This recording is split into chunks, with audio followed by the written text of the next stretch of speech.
Thank you for being here today. As we begin, let's approach our work with respect, clarity, and a shared commitment to continue constructive discussion by listening openly and working together. We create the best conditions for thoughtful, well-balanced decisions. Thank you. Before we start, could I remind members to switch off their mobile phones and mute any devices?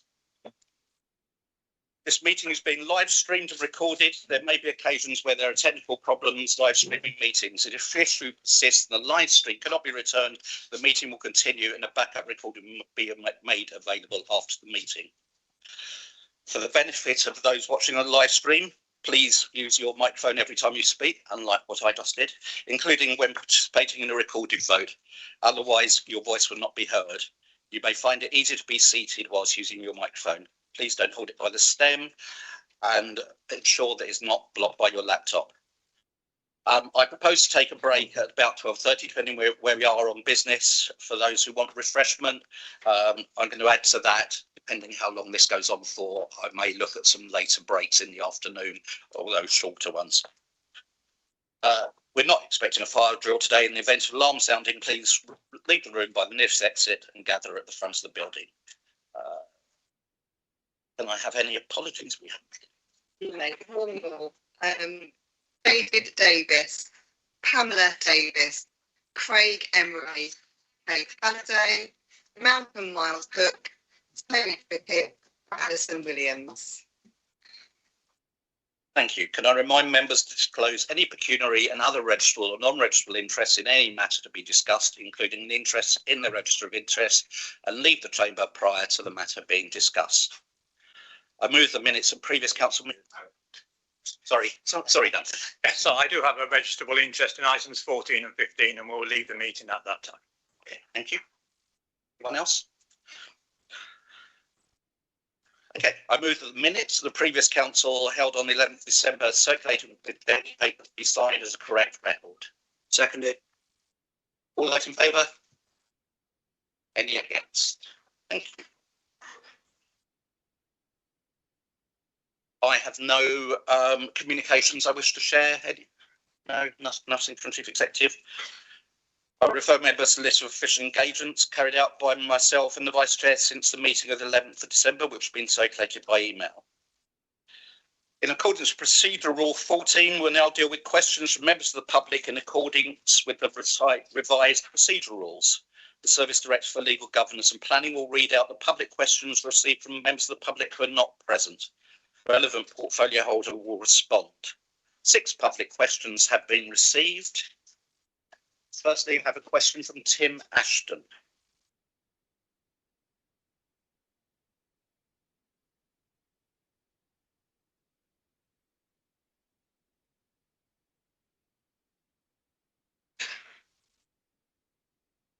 To ask the portfolio holder for transport and economic growth if they will make a statement on the council's progress in aligning the 2026-2029 destination management plan with the objective of reviving the Grand Tour of England, and with reference to the information first presented to this council in February 2024 regarding William Shakespeare's familiarity with Shropshire, what assessment his department has made of the cultural and economic implications of the recent public research identifying the presence of the relics of St Erkenwald and the high altar stone of Old St Paul's Cathedral within the county.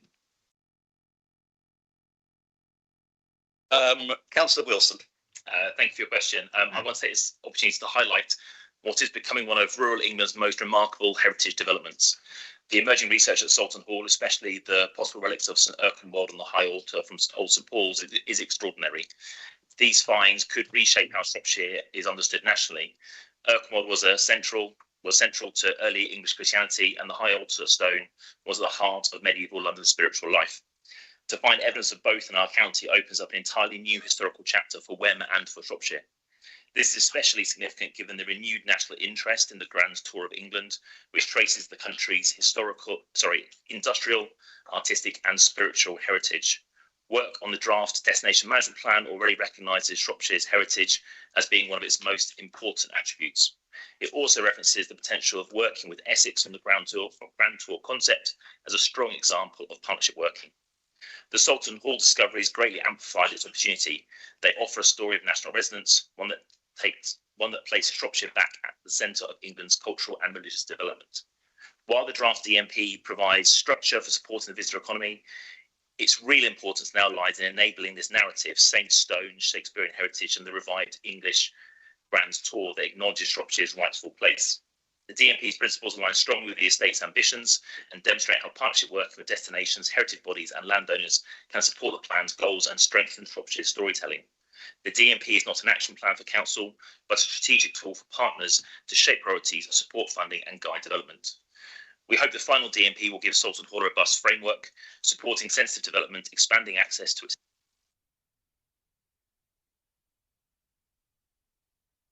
future. Do you have another supplementary? Very briefly, it's my intention and my understanding that this will be raised in the House of Commons shortly, and I would like to provide an opportunity for the council to respond about how helpful that would be. Thank you.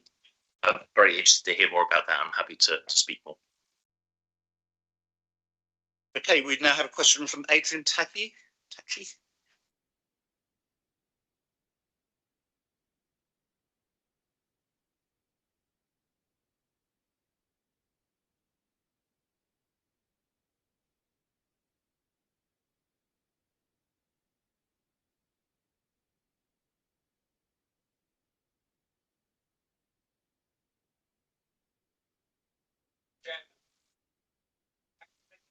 Can you press your microphone? Can you press the right-hand button on your... That's it. Thank you. Chairman, thank you for giving me the opportunity to address the Cabinet. I speak as Chairman of the Sovereign Park Residents Association. We are very concerned at the lack of progress in Shropshire Council not adopting the roads, pathways and sewers at Sovereign Park. We therefore ask, what action are you taking against Miller Homes to address the numerous highway and planning consent breaches, some of which are of a very serious nature? Furthermore, what process is in place should this authority need to recover a deficit when a developer's bond has not covering works after the developer has left the site? And why is this authority allowing Miller Homes to build elsewhere in Shropshire when their previous performance is or should be well known? We feel that residents are being treated very unfairly by Miller Homes and their management company, and call upon Shropshire Council to explain why they appear to allow Miller Homes to flout planning requirements at the expense of your hard-pressed rate-paying residents, many of whom have chosen to retire to this beautiful county town, which prides itself with its floral displays and open spaces, when at the same time allowing raw sewage to spew into the roadways, allegedly caused by the removal of a sewage pumping station which formed part of a planning consent. And finally, what action can this authority take against Miller Homes for not carrying out or completing the grounds works in Sovereign Park in accordance with the landscaping plan? We feel that Shropshire Council have failed in their duty of care to its residents in not addressing this problem and not informing residents of its progress. Shropshire Council, we deserve better. Thank you. Councillor Walker. Thanks for the question, Adrian. Sovereign Park Shrewsbury is currently unadopted but subject to a Section 38 agreement under the Highways Act 1980. Officers are in regular contact with Miller Homes in relation to the adoption of both sites off Otley Road. Miller Homes are now actively engaging with officers to move forward with the adoption of the site. However, prior to adoption, we require all work to be completed to Shropshire Council's satisfaction and the surface water and pumping station to be adopted by Severn Trent Water, which is subject to a separate legal agreement Shropshire Council are not party to. As part of the Section 38 agreement, Shropshire Council secured a bond that can be called in if the developer fails to meet their obligations. Shropshire Council would use the bond money to carry out works and bring the road up to an adoptable standard. However, we would not call the bond in unless the sewer was adopted, or Severn Trent Water were also in a position where they felt they had exhausted all options, and they were also looking to call the bond, supporting their legal agreement and carry out the work themselves, thus ensuring the sewers are adopted. In relation to planning, the only issue of non-compliance with the planning approvals for this development came in the form of a complaint with regards to the drainage scheme, which was investigated and determined to be in breach of the original approved plans. The developers seeking to regularise this matter sought a variation to the drainage scheme through application 25/02742/AMP, and this was approved in July 2025 and thus resolved the breach in planning control. This issue was a technical matter of paperwork trail, as the drainage system was considered acceptable and as a necessary Section 104 agreement with Severn Trent. With regards to landscaping matter, the planning permission process is a self-regulatory process with developers responsible for ensuring compliance with the permission and conditions contained within. There is no routine monitoring of development to ensure long-term landscaping management is undertaken. The planning enforcement team offers a reactive service to consider alleged breaches of planning control where matters have been reported, as occurred with the drainage matters brought to the council's attention. Have you a supplementary? Yes, thank you. I have a document from Gemma Lawley in Highways informing me that there are 278 defects on the site, and that was known in 2020. To date, none of those have been addressed. Also, with the landscaping, I'd like to bring to your attention there are 18 dead trees, which was laid out by the council as a planning consent. Wildflowers have not been installed. The wetland areas have not been installed, and the list goes on. So can I please call on Shropshire Council to put a stop to this nonsense where residents are forced to pay, not forced, we willingly pay council tax, but we're forced to pay a resident management tax, if you like. And I understand that the backlog for adopting roads is 15 plus years. Why is Shropshire Council taking on additional developments and not clearing the backlog? Thank you.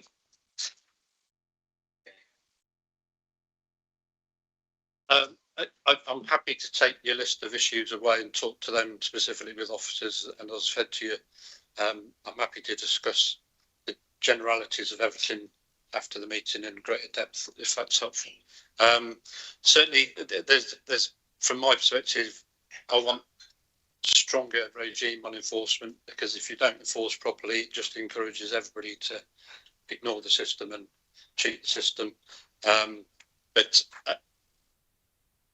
in terms of the backlog, as you'll see later on in other questions and answers, we are looking at a system to address the totality of the problem, but it's a very complicated issue because every site's different, and we've got to make sure we've mitigated all the risks around all of that before we can bring that forward. So it is something we're working on to get sorted, because it's not acceptable to have a backlog as long. Okay. Thank you, David. David, could I just ask our next residents, the Sovereign Park Residents Association meeting is the 9th of March. Could I please ask that your answers be sent to me in writing so I can submit those to the committee? Yeah. Thank you very much. Thank you. Next, we have a question from David Kilby of the Shropshire Playing Fields Association, which will be read by the monitoring officer. Thank you. The question is this. Shropshire Playing Fields Association note from press reports the decision in January 2026 by Shropshire Council to pause the proposed £28.8 million extension to the Shrewsbury Sports Village, which would include 2 new pools and multiple fitness suites, pending a review of Shropshire's overall leisure requirements. SPFA would like to ask why the project needs to cost so much for an 8-lane competition-sized swimming pool, especially given that Shropshire Council already own the land, whilst the existing amenities, including car parking, fitness suites, reception area, cafe, grass pitches, a Premier League grass pitch, floodlit all-weather pitch, climbing wall, children's soft play area, hard court, tennis and netball courts, and national grade floodlit cycle track. Could Shropshire Council provide a breakdown of how much it would cost if the proposal was simply for a standalone, purpose-built 8-lane competition pool size complex plus learner pool with appropriate changing room facilities and spectator area? We note other similar recent projects in the West Midland area costing nearer to 11 million rather than the massive 28.8 million project being suggested, which, in our opinion, for an extension seems massively excessive and unsuitable as a debt moving forward, especially given the historical data and evidence relating to the utilisation of the facility in its recent history. Councillor James Owen. Thank you. The scheme at Sundawn was developed in consultation with the public and key stakeholders to provide a facility that was both operationally and financially sustainable over the longer term. Its aim was catering for the needs of the swimming community and wider public across the county, taking into account of and complementing the facilities already present at Shrewsbury Sports Village. The plan for an 8-lane 25-metre competition pool suitable to host county galas and similar events is not currently catered for in Shropshire. As part of the project's due diligence, the £28.8 million budget was benchmarked against other similar schemes in the UK and represents good value for money, comparing favourably with current market costs. Leisure centres, by their very nature, are complex, bespoke buildings designed to reflect local needs and site conditions. Unfortunately, it's not possible to provide the cost for a theoretical standalone centre without developing a detailed proposal. We're not aware of any other comparable projects in the West Midlands costing nearer £11 million, but if the Shropshire Playing Fields Association can provide details, we'll be happy to investigate to see if there are innovations that would be useful for any future scheme in Shropshire. Next, we have a question from John Palmer.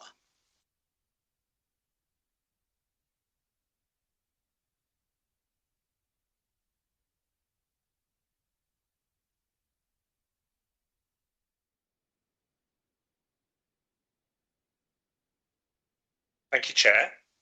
Today, you are setting your annual budget for 26-27. Impacted greatly by £39 million spent under the Conservatives on the Shrewsbury North West Relief Road project, with nothing to show for it but a monumental budget line problem of a road in the hole. What the public want to know is exactly who did what, when, how, and why. Is this council going to stop dilly-dallying before the evidence records and recollections magically disappear and announce a fully transparent inquiry? Heather Kidd. Quite interesting. It's on my list as being. Is it David? No. If that's right. Yeah, that's fine. My paperwork said Heather. Right, I'd like to thank John Palmer for his question. Much of the factual detail needed for a proper response was contained in an answer I gave to Councillor Rosemary Dartnell at a Cabinet meeting on the 11th of February. This gave a detailed breakdown of the 39 million spent on the entirety of the North West Relief Road and separated out the spending on the Oxon Link Road.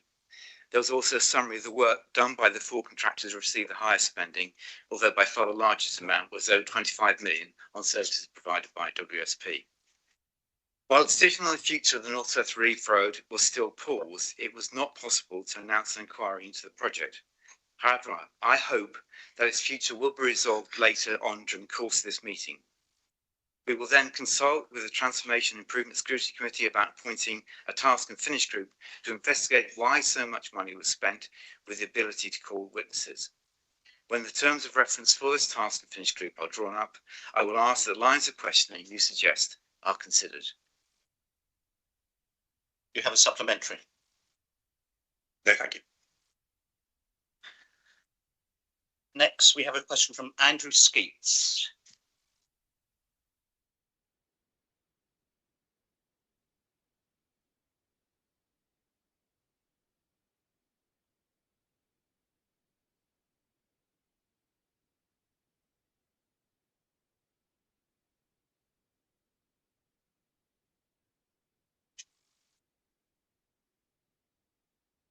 Right. Well, good morning, everybody. Thank you for inviting me. My question is, at council meetings in 2025 of 17th of July and the 11th of December, I asked public questions about the type of accommodation being provided by and the financing of the council's Quay Development Limited Company, including remuneration of its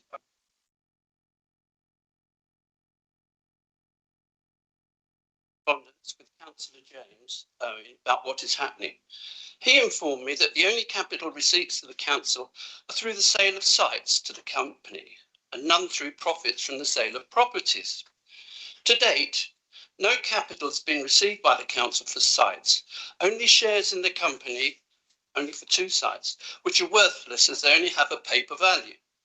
I would think that after 5 years operation, the undisclosed directors' fees and other related expenditures probably exceed revenue for the council. If the council has offered any available sites on the open market to other developers, much needed revenue could have been generated. If council decides that the Shirehall is demolished, sticky together, excuse me. A bit like Tommy Cooper here, really. Okay, let's get you. Quite nerve-wracking to be standing in front of all you worthies. Right, so we'll start this again. If council decides that the Shirehall is demolished and the valuable site redeveloped, the use of alternative development companies to Quay should be used to generate much needed funds for the council. My question is, why was I and many others under the false impression that council receipts from Quay developments were from both the sale of sites, which hasn't happened to date, and also from profits made from the sale of houses provided? And have the directors and staff benefited more than the council from the way the company was set up and has been managed? Dr. James Owen. Thank you. The council welcomes the opportunity to clarify the purpose, structure and financial arrangements of Quay Developments Limited and to address the points raised. Quay Developments Limited was established by the council as a wholly owned development company to support the delivery of housing and regeneration objectives the council could not readily achieve through the open market alone.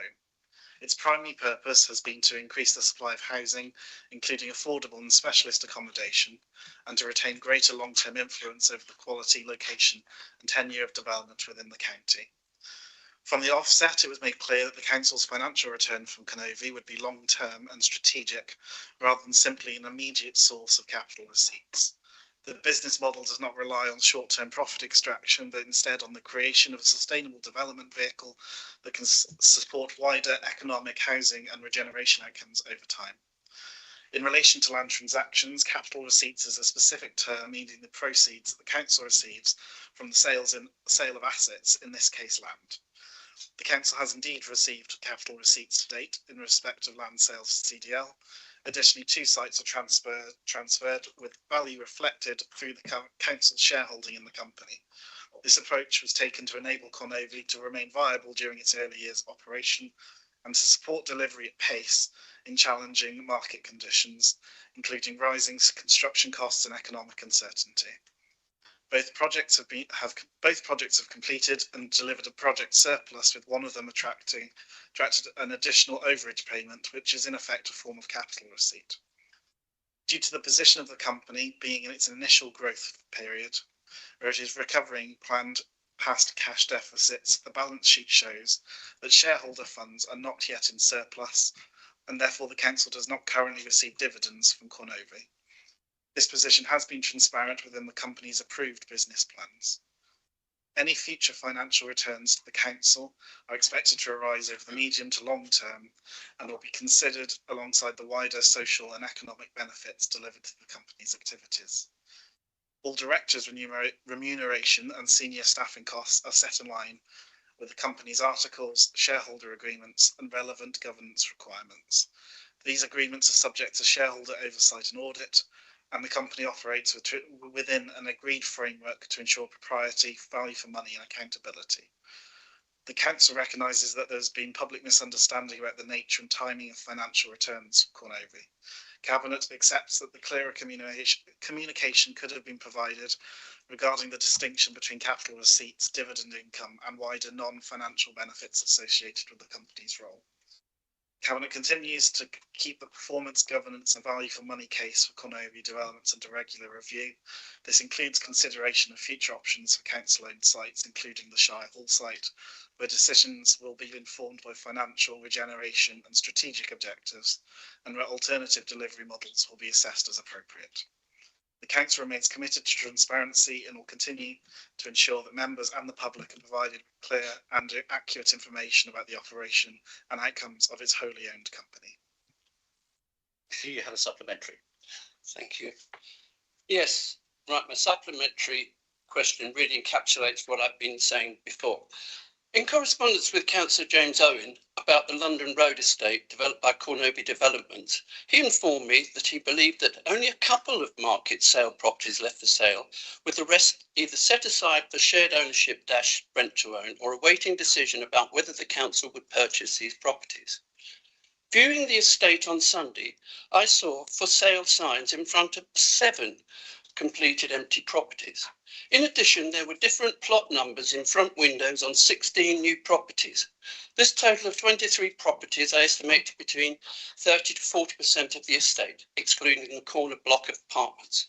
One new owner of the bungalow, adapted for disabilities, commented to me that all the bungalows on the estate went like hotcakes, but there was a big problem, in her words, selling bog standard houses and dormer bungalows. So my supplementary question is in 3 parts. First one, why can't Cornovi be mandated by the council to build much needed 1 and 2 bedrooms accommodation to help local young people especially get on the housing ladder, and bungalows to attract older people and those with disabilities? Second of 3, why aren't expensive construction costs reduced by not strictly adhering to existing net zero energy strictures? And finally, why doesn't the council's Housing Supervisory Board examine more closely how the Cornovi Development Company operates, rather than just looking at numbers of properties it provides? So I finish by saying, at the moment, as things stand, I have grave worries about the Shropshire Council loan facility of £69 million allocated to Cornovi. Thank you. As far as I'm aware, the CDL do build a range. I believe it was when the London Road development was built, it was based on the statistics that they had at the time. And I couldn't quite remember your second question, so could you just... The second one, why aren't expensive construction costs reduced by not strictly adhering to existing net zero energy strictures? I did earlier, in an earlier question, say over-engineered, but it's net zero costs which the council brought in. So a lot of the net zeros are sort of a future proofing, the fact that we're anticipating the government having currently sort of requires us to go to EPCC, might require us to go further. And so in construction, we're trying to think ahead and meet more forward thinking sort of targets. So we don't then have to spend loads of money through revenue to redevelop it to meet those future standards.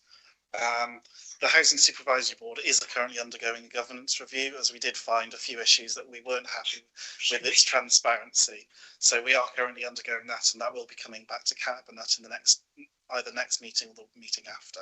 And it's a much sort of simplified structure to make sure that there is accountability there and a scrutiny function over housing as a whole. Well, all I could say, 2 things really. Nero's fiddling while Rome's burning, and Titanic and Iceberg. For those answers.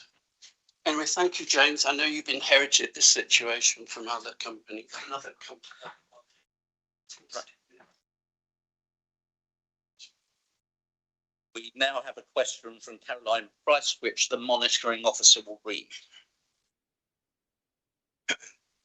Question is this. Given that Shropshire is currently determining major planning applications without an up-to-date adopted local plan, what measures will the council introduce to ensure that development decisions are consistently supported by fully tested infrastructure evidence, including where developments rely on constrained existing access routes, independent highways review or safety audit prior to determination, so that planning decisions remain genuinely plan-led, evidence-based and sustainable in the long term? David Hawker. Thank you, Chair. Thank you for the question. In the current absence of a 5-year housing land supply, the council applies the presumption in favour of sustainable development set out in the NPPF National Planning Policy Framework, as well as applying appropriate weight to the adopted development plan, SAMDEV at the moment. When making planning decisions, this still enables the council to consider any adverse impacts, including those relating to infrastructure capacity, that may demonstrably outweigh the benefits of the proposal. The council retains in-house expertise in highways development management and other specialist areas who are routinely consulted when the council is considering and determining planning applications. Likewise, the council also consults statutory consultees such as National Highways, where there may be impacts on the strategic highways network, and infrastructure providers where required. Council intends to formally commence work on the new local plan under the government new system this spring, subject to the necessary national regulations being in place. This will involve consultation engagement with infrastructure providers to ensure that infrastructure capacity is fully assessed and considered when planning for the future development within the county. Thank you. We now move to member questions in procedural rule 15. We have 6 questions. First question from Rosemary Dark. Thank you, Chair. The reply to my recent Cabinet question about North West Roads project spending raises many further questions, including 1. 2 North West Road delegated spending requests were agreed by Council, allowing first 17 million and second a further 17 million, totalling 34 million. At the time of the second request, the Oxon Link Road and North West Road were combined into a single project called North West Relief Road. Opposition parties on the second request asked for spending to be halted until the position on government funding was clarified, but the council went ahead. Why was £39 million of taxpayers' money spent when only 34 million was allowed? 2. How much spending was delegated for the Oxon Link Road? 3. Balfour Beatty's contract, 5.1 million, went through procurement, but it's implied by the words the council's term contractor that both WSP 25.4 million and Kia 2.9 million were engaged as existing suppliers, seemingly without normal council process. Were Kia and WSP contracted for this project through competitive procurement? If so, please supply evidence. And lastly, WSP's colossal £25,418,000 for preliminary works included preparing the planning application. Planning permission was never secured because of concerns that subsurface development could damage Shrewsbury's water supply. WSP's subsurface investigation work should have established clearly whether or not this risk was present. It can only be said that WSP failed to carry out their work successfully. Will the council now obtain compensation from WSP for this costly failure? Councillor Fassett. Thank you, Chair. And thank you, Councillor Dartnell, for the question. I will give answers to the paragraphs, to the various sections you named in your question. 1. The requests for further spend delegation mentioned refer only to the DFT funded North West Relief Road section of the full alignment.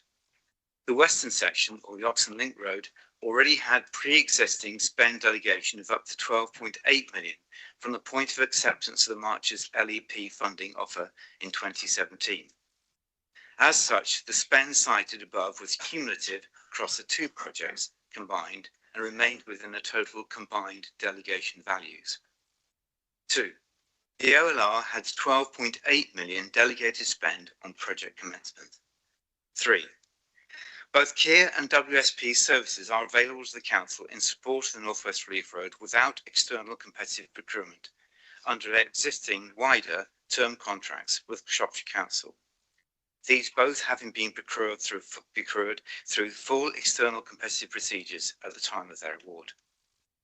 4. The North West Relief Road project's full planning application was considered by the Planning Committee in October 2023 and February 2024, with the result being, quote, intent to grant full planning permission subject to planning conditions and Section 106 agreements, close quote. The pause on project progress halted the completion on the final outstanding Section 106 agreement, but other required Section 106 agreements and the draft planning conditions were already agreed in draft at that stage. Draft planning conditions include numerous elements that covered the security of groundwater supply during both the North West Road construction and future use phase. These specific conditions were drafted collaboratively with the Environment Agency and Severn Trent Water. In drafting these, the full and comprehensive WSP risk register based on these outcome of the general investigation works was used to develop the agreed management and mitigation practices that would be undertaken. As such, these elements of the project were completed by WSP in line with the project brief and are therefore not a basis for any compensation. Right. Like you, Councillor Dartnell, I was horrified at the 25 million spent by Shropshire Council under the previous administration on our highways design contract, WSP, and that was well before any construction works could start. The North West Relief Road was by far the largest but not the only scheme, where design costs were disproportionate and in some cases meant there was not enough money left to get the scheme implemented. We must understand what has gone wrong and how we can avoid unsustainable design costs in the future. That is one of the reasons why we'll be proposing a scrutiny task and finish group to investigate the North West Relief Road once the future of the project has been agreed later in the meeting today. The terms of reference should include an examination of both the commissioning and management of design costs. Thank you. Your supplementary. I do. Thank you, Councillor Vasmy, for the reply. I was going to ask that a task and finish be set up to examine all aspects of this spending, so I'm pleased to hear this is your intention. In respect of item 3, the preliminary work on the combined projects was a completely separate project to the term contract the Council has with WSP and Quay. The combined sums paid to WSP and Quay totalled more than half the government grant. How did Shropshire Council ascertain that these contractors provided best value for money for Shropshire residents, Shropshire Council and the Department for Transport? The issue of the contracts of WSP independently and valued independently. As far as the spending is concerned, I mean, I think the main issue is the way in which that spending was managed and how we can improve in the future, and that is going to be I hope will be one of the focuses of the inquiry by the scrutiny committee. Thank you. We now have a question from Councillor Chris Lemon. Thank you, Chair. Urban extensions to Shrewsbury from Weir Hill in the southeast through Otley Road in Sutton, Darwin's Edge and Meal, Darwin's Walk and Bowbrook Meadows in my division of Radbrook, and 2 substantial builds in Bowbrook are either largely complete or well underway, with many more to come in planned developments out towards the A5 between Hannard Road and Mipnote Road. Hundreds of houses are already occupied, many for more than 10 years, yet residents there continue to suffer the consequences of non-adoption in the places where they live, as we heard from the question from Mr. Tachi a little earlier on. In Radbrook, the biggest problem of non-adoption is the lack of parking restrictions on residential streets, with inconsiderate parking by RSH employees, locum and bank staff, and contractors causing daily misery, exasperated by work on the hospital transformation programme. These problems are well known to Shropshire Council, which has placed parking restrictions on residential roads to the north of the RSH, between Bowbrook and Copthorne divisions, giving relief to the people living there.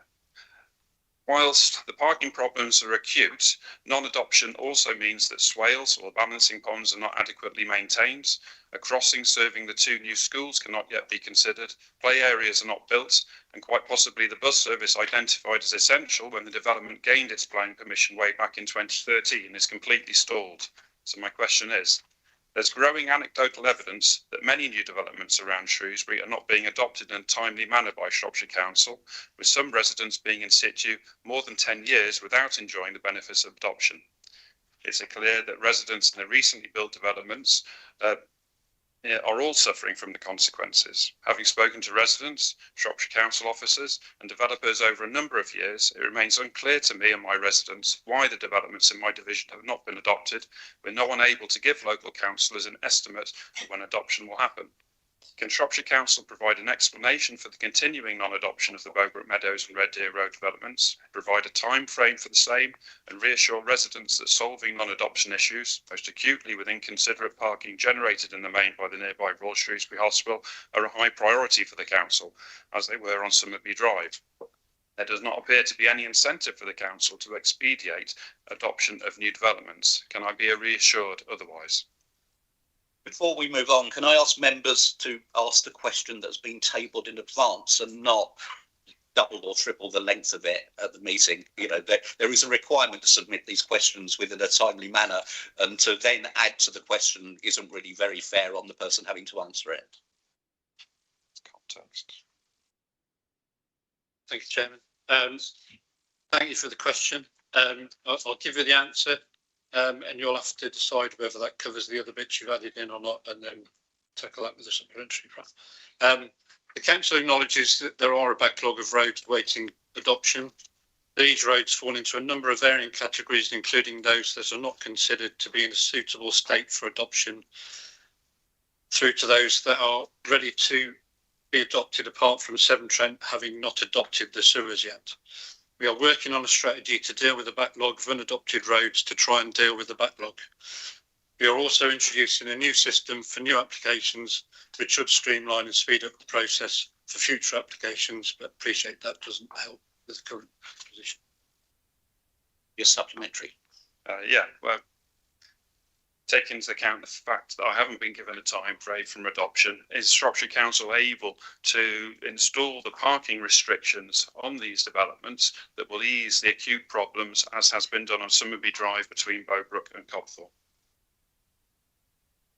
I'll have to take that back to officers because I don't know the specifics of the situation you're describing. But I'm happy to do that. It's not a problem. I can come back to you. But in general, the backlog with the road adoption problem is a long-standing problem from the previous council. It's something that, as I said before, it's not acceptable and we have to tackle it, but there are risks around adopting a strategy to deal with that. And given the council's current predicament on finances, we have to be responsible and make sure we've come up with something that works for everybody concerned. Yeah, so if you want to send me anything afterwards, Councillor Levin, then please do. Yeah, thank you. Question from Councillor Elizabeth Barker. Thank you, Chair. Across the United Kingdom, thousands of our own people are sleeping rough, including many who have worn the uniform and served this country with honour. At a time where British veterans, British families and vulnerable British citizens are struggling to secure a roof over their heads, it is vital that this council stands firm in defending their interests first and foremost. To pull from the Veterans Survey 2022 ONS statistic official data shows that around 1 in 400 UK veterans are homeless, rough sleeping or living in refuge. And to also pull from the rough sleeping snapshot of 2024 from the UK government, it is recorded that 4,667 people were sleeping rough across England on a single night in autumn 2024, the majority of whom were UK nationals. These are the brave men and women who have put their lives on the line for us, being left behind and neglected when they need help the most. According to New Shelter Research, 124,210 families faced homelessness in 2024 to 2025. From that figure, 70,630 single-parent households in England face homelessness in 2024 to 2025. That is 1 in every 24 single-parent families. This is not a fringe problem. This is national failure that has crept into every region. Therefore, could the council leader set out the administration's position on the government's pilot scheme to build council-owned housing specifically for asylum seekers? And should such a scheme ever be proposed for Shropshire, can the administration confirm whether it would oppose any initiative that redirects local authority land, funding, or resources away from the needs of the British citizens, the very people this council is elected to serve? Thank you. As a kid. Thank you for your question. The council recognises the strength of feeling expressed in this question and shares the concern about growing scale of homelessness nationally, including the unacceptable reality of some veterans, families and vulnerable individuals who continue to experience homelessness and rough sleeping. Locally, and I can only actually talk about Shropshire, Shropshire continues to experience the impact of these national pressures, with the most recent rough sleeping snapshot recording 21 people sleeping rough in Shropshire on a single night in November 2025. While comparatively low in national terms, the council recognises that every individual sleeping rough is one too many and continues to work with partners to prevent homelessness and reduce rough sleeping wherever possible. The Rough Sleeper team work hard to support individuals rough sleeping in Shropshire with daily outreach across the county. The council is proud to have reopened its Rough Sleeper hostel in 2025, which provides 10 beds for individuals at risk or have experience of rough sleeping. We work in close partnership with organisations such as the Shrewsbury Arc to ensure people can access the support, advice and assistance they need. Shropshire Council remains committed to supporting veterans, local families and vulnerable residents through early homelessness prevention and housing options advice, partnership working with veterans, organisations and support services, use of the Armed Forces Covenant principles in local service delivery, targeted support for those with complex needs including mental health and substance misuse. The council has now been allocated a further 183,000 from government to support homelessness and rough sleeping as part of that 183,000, which will enhance this. Responsibility for accommodating asylum seekers sits with the Home Office and not local authorities. The government has announced a pilot scheme enabling some councils to build or refurbish council-owned homes for temporary use as asylum accommodation, with the stated aim of reducing reliance on expensive hotel provision. These properties would typically be funded by the Home Office and leased back during the pilot period and may later revert to the general housing stock. There is no current proposal for Shropshire Council to participate in the government's asylum housing pilot. Any future proposal would be considered transparently through democratic decision making and assessed against its impact on local housing need, value for money and community cohesion. Do you have a supplementary? I do, yes. Thank you, Leader. You've outlined the council's current work to reduce homelessness and rough sleeping in Shropshire, including the reopening of Rough Sleeper Hostel and ongoing partnership work with the county across the county. However, given the government's pilot scheme would require councils to divert officer capacity, housing resources and potentially future stock to accommodate asylum seekers, even if the Home Office funded initially, may I ask for clearer reassurance?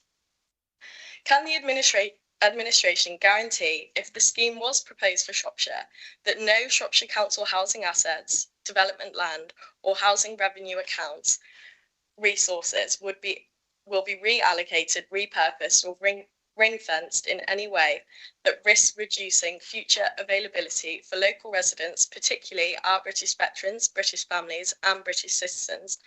And further, should the Home Office approach Shropshire to participate in this pilot, will the administration commit to consulting members and the public before entering into any agreement that takes away from the needs of our vulnerable British citizens and prioritises asylum seekers?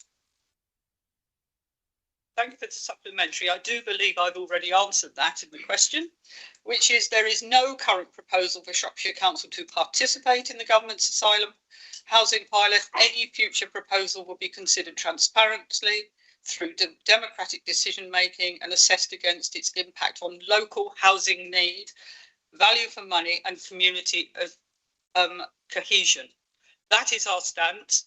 And it's a stance that the council has to be transparent. So if any of this came forward, you will be some of the first to know and would be taking part in any of that. This is not saying we would sign up to it or not. We have to not be predetermined. That is the answer to the question, and I already gave you that. Hey, Harry Hancock Davies. Thank you, Chair. In light of the proposed 9% council tax increase, expected to generate 8.8 million, with the additional levy of 4%, how does the administration justify imposing this significant rise on residents while more than 20 million in arrears remains unpaid, of which 10 to 50 million is likely to be recoverable? Why has maximising collection of existing debt not been prioritised before raising council tax for those who already pay in full?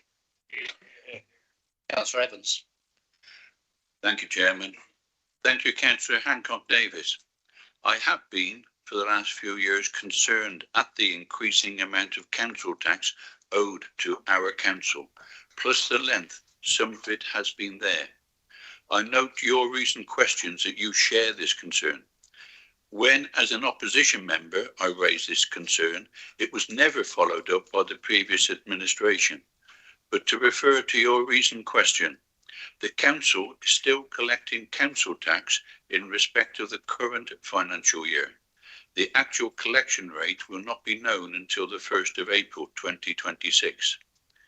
I assume you agree that no form of taxation is going to collect 100% of the amount due. In 2024-25, English billing authorities reported an on average in-year collection rate of 95.9%. Shropshire Council reported an in-year collection rate of 97.7%. This resulted in £258 million being collected and £6 million uncollected. This led to the cumulative increase in gross arrears outstanding as of the 1st of April 2025 to total 28.1 million. Increased council tax arrears is a national issue and not specific to Shropshire Council. In July 2025, the government reported that the total amount of council tax arrears outstanding in England on the 31st of March 2025 was £6.6 billion, which was an increase of 11% compared to the figure at the end of March 2024. Action has now started to be made, and this debt has since reduced to 23.5 million, a £4.6 million reduction.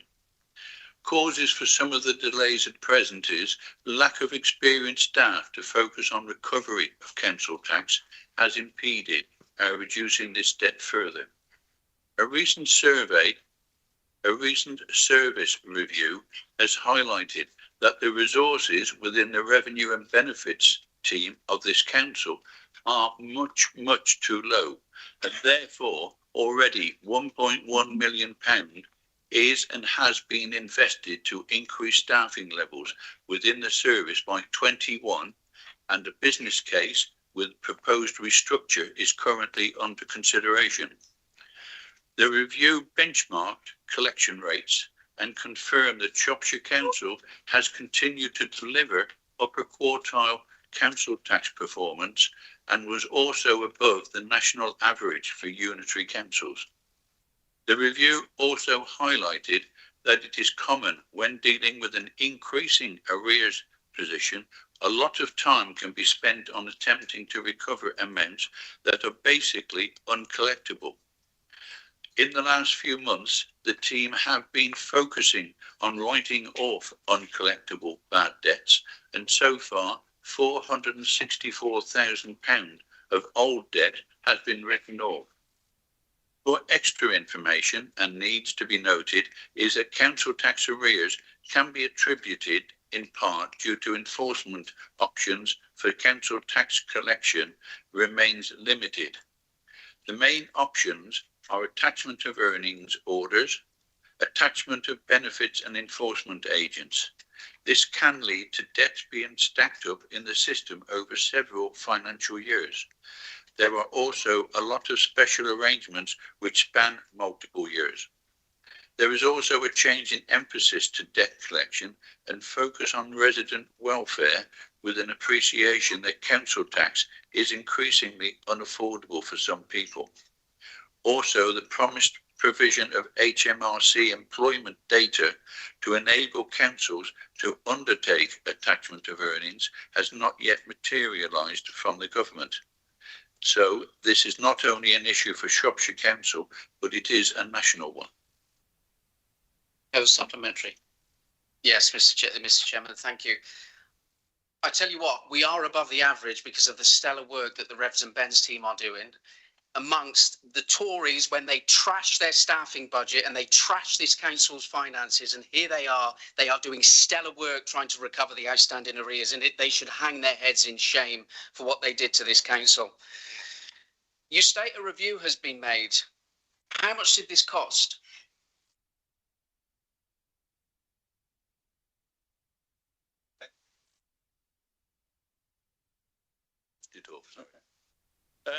Thank you for that question. I totally agree with you. The number of staff that were made redundant in the dying years of the last administration is enormous. I'm not sure that any capability of the departments to carry on doing that work was ever made. I am amazed, and I do appreciate the hard work that our Revs and Benefits team does do. They need help. We are providing that help because, as you said in your original question, there is large amounts outstanding and we need that money now, not in a few years' time. So we are doing our best to start collecting it and fill those posts. How much did the review cost? That was done internally. And so it was a very little cost, and it went before the Workforce Review Board, who actually upheld the request, and that is now in progress. Okay. Question from Chris Naylor. Thank you, Chair, and all. Good morning. I'm delighted this new Lib Dem administration has made it a priority to fix Shropshire's potholes, and very pleased indeed to see updates on the tens of thousands of potholes filled and the many miles of road resurfaced. I know this is thanks to the Cabinet member and many hardworking staff and contractors. However, I wonder if he might help me understand, firstly, how priorities are set for pothole filling and for resurfacing, and secondly, what plans he has to enable local councillors to contribute to that prioritisation process, division by division. More specifically, in Burnell division, I have, in that part of my ward east of the A49, gardens in Churchpreen which were open for international visitors, now closed because the coaches won't travel the potholed lanes. I have a car dealer in Frodgley losing trade because the roads are too bad for test drives, and many other farmers and businesses suffering vehicle damage and losing custom, let alone residents who refuse to use their own near impassable lanes, forced to go the long way round. Most obviously, the Churchpreen Kenley Lane, which the Cabinet member has kindly visited, described by a highway staffer recently as shocking, is still unrepaired. Works have been promised again and again, and I could mention dates, but nothing has been done. whereas I get a series of alerts for surface dressing, sweeping, resurfacing west of the A49 in the part of my division there, which are of course welcome, but to me seem much lower priority. How do I get a chance to help set priorities locally? Thank you, Chair. Thank you for the question, Councillor Mailer. Pothole repairs are primarily driven by the Council's policy and highway safety inspections. Potholes and other defects recorded on inspection are categorised and scheduled for repair based on severity and type of road.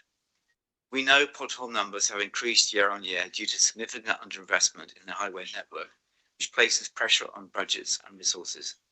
That said, we continue to deliver high numbers of repairs to the mixed economy model, but we do recognise that this time of the year is particularly challenging, as is the case for all councils across the country. In terms of planned investment, this is managed via a data-led process, which draws together intelligence on network condition, customer inquiries, and reactive defects recorded on the link of carriageway. This intelligence is analysed to determine a priority programme of maintenance, which is validated by area highway teams. This structured process for decision making follows the current best practice approach called asset management, which is endorsed by the Department for Transport and linked to funding allocations. The Council's agreed highways asset management policy is publicly available on the Council's website. With regards to the working with parish councils, this is a high priority, and we are delighted to be working with Church Preen to develop a parish road warden pilot scheme.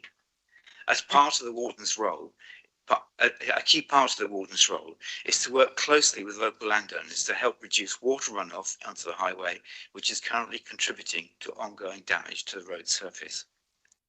Tackling this together is really important, and if issues such as excessive water runoff, lack of ditch maintenance and verge damage caused by agricultural or heavy goods vehicles aren't addressed, any repairs we make to the road will continue to deteriorate quickly. By working together and dealing with these root causes, we can reduce repeat damage, lower maintenance costs, improve safety, and help protect the long-term conditions of roads. The pilot has the potential to become a model that could be rolled out across Shropshire, helping to connect and support more rural communities. By empowering local parishes proactively with landowners and the council, rural areas can benefit from quicker issue spotting, local pothole repairs under council vision, and stronger local collaboration. Ultimately, this approach can help ensure that even the most remote parts of the county receive the care and attention needed to keep their roads safe, accessible, and well maintained. Do you have a supplementary? Chair, if I may, thank you very much, David. Well, thanks so much for the very positive comments about the Church Preen Save Our Lanes initiative. And of course, you were in on the start of that, and Highways staff have been very helpful and supportive for that. Off-road block drains are being cleared, road wardens are being trained, and as I speak, flyers are going round door to door inviting more help and support. However, returning to my previous point, I hate to be difficult, but I have now received one alert for works in the east part of my division, about 50 square miles, about 100 kilometres of roads. One alert which is for April, which is for a section Condover Green to Cantlop Cross for, as I understand,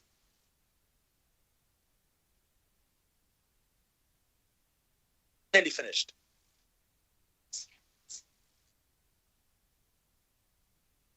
Hello, is that better? Is that working? Yeah. Okay. So to finish with, I have just received notice of another bit of street works, which of course is very welcome.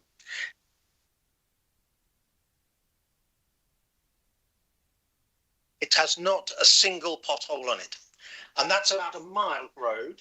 I think it's gone again. Sorry. That's about a mile of road. It was worked on last year with a bit of resurfacing and some excellent pothole filling. So I just can't understand why it is a priority again, when just a mile or two away, I have those parts of the area, Frodgley, Churchbury and Longner, where there are a series of potholes which are causing major problems. So I'm not trying to put the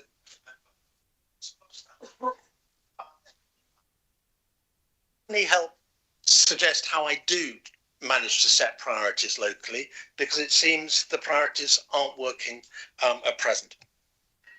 Thank you. I do have influence, but not over influence of every road in Shropshire.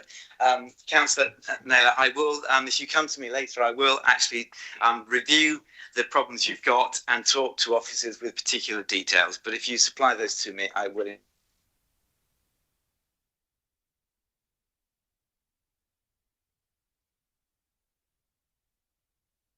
We lost some of David Vasmer then as well. I don't know what's happening, but.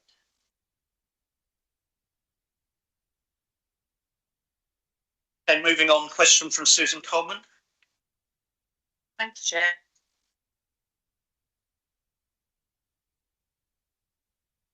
Forward. The buttons are pressed. I'm seeing them light up in front of me, but we're not hearing people, and I'm seeing their lights. Mine's okay now, I think, isn't it? Yeah. I recently asked officers about the lack of a forward plan. This is the decision-making process. On again. After 10 months in charge, I would have expected the current administration and executive management team to have formulated a plan. Indeed, the administration campaigned that they would be transparent. So could the leader please tell us when our council taxpayers will find out what exactly their plan is? Thank you for your question, Susan. In terms of a forward plan,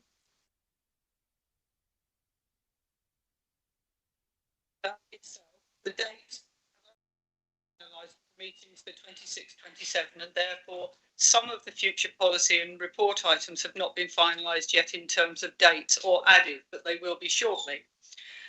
All of these are in line with the plans put forward by the administration staff. The problem with that sound is that nobody online can hear, and Susan can't hear either, I think. Just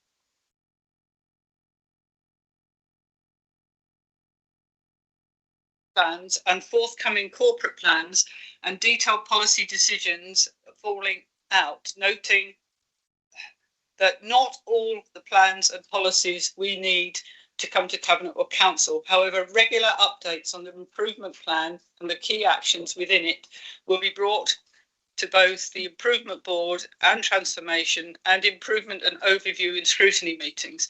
So all of those plans are in place. The forward plans for all of these are there for you to look at, but we'll update as we go along. That's the point of this.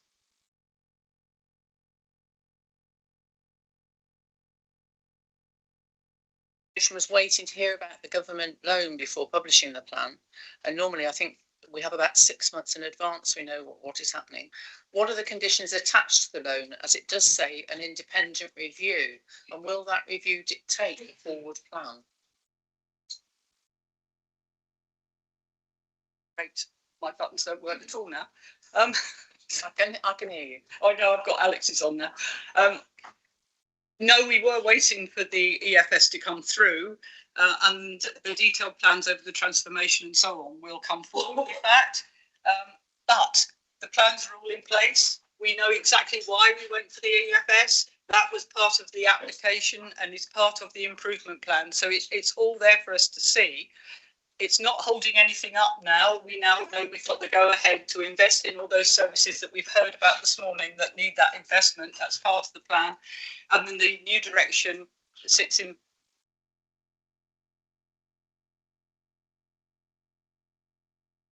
Okay. Moving on to item 7, appointment of interim chief financial officer. I invite the leader to move.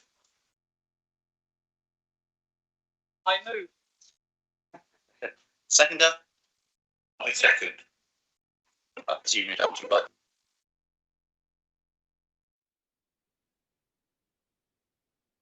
Any abstentions? Thank you. Moving on, fees and the charge.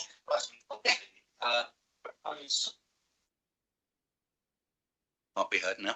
Oh, well, I disappeared briefly. Seconding,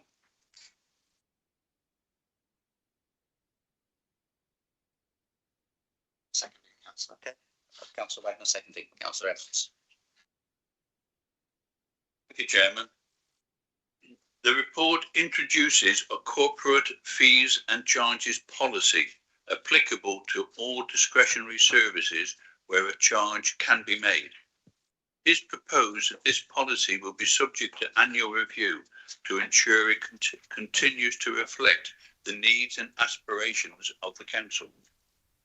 The overall aim of the fees and charges policy is to ensure that fees and charges are set within a framework of value for money, value for public money for all residents and businesses. It introduces a consistent organisation-wide framework for setting, reviewing and managing all council fees.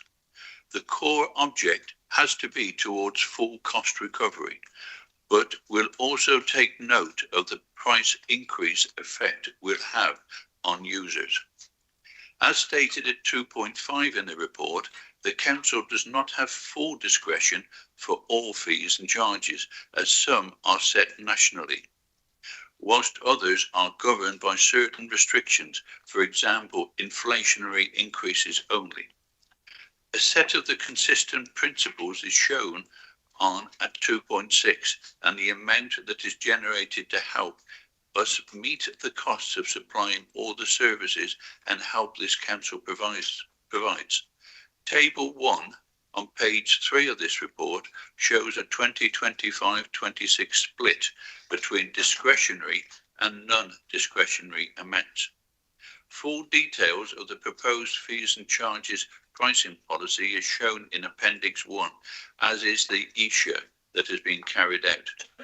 Chairman, I move the recommendation 3.1.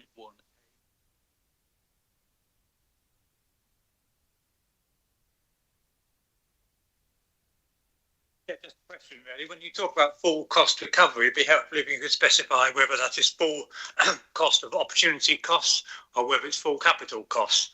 Because when we're dealing with significant assets such as car parks and theatres, obviously there's a cost recovery just in terms of operation, but there's a cost recovery in terms of the other options that could be available for that site, which are lost by its use. Thank you, Chairman. I would suggest that is asked at the following motion, where the policy holder of the appropriate areas will then be able to answer that question, because it will change depending upon the policy area. Anyone else? Okay. Move to vote. All in favour of accepting? Any against? Any abstentions?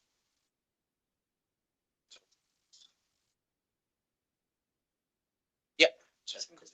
Okay, I've been asked that we take a short break while the technical issues are looked at. 15 minutes, 10 minutes, 15 minutes?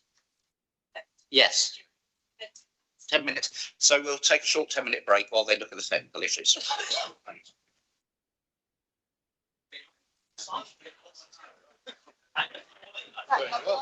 Yeah.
We are now back and live, and I've got to remember where we've got to.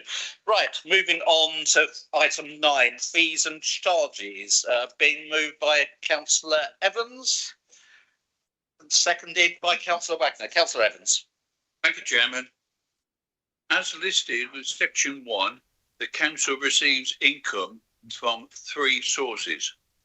On the 3rd of December 2025, Cabinet approved the introduction of a new charging policy, and this was covered in the previous report. As it says at 4.1 of the report, fees and charges is a key part of the council's financial strategy and represents 104.981 million of planned income. All Cabinet members have been intimately involved in arriving at and agreeing the proposed amount shown in Appendix 3. Please also note section 4.5, where it is recognised that where appropriate, the policy allows for differential charging based on geographic location or specific community needs to maintain accessibility. Further detailed information is contained in the report and associated appendices. I do not have time to go through each of these today. If members have questions, I suggest they contact individual Cabinet members responsible for that area to be contacted and discussed with them. The recommendations associated with this report are listed on pages 48 and 49. I propose that these be agreed and adopted by this council. Does anyone wish to speak? Councillor Coleman.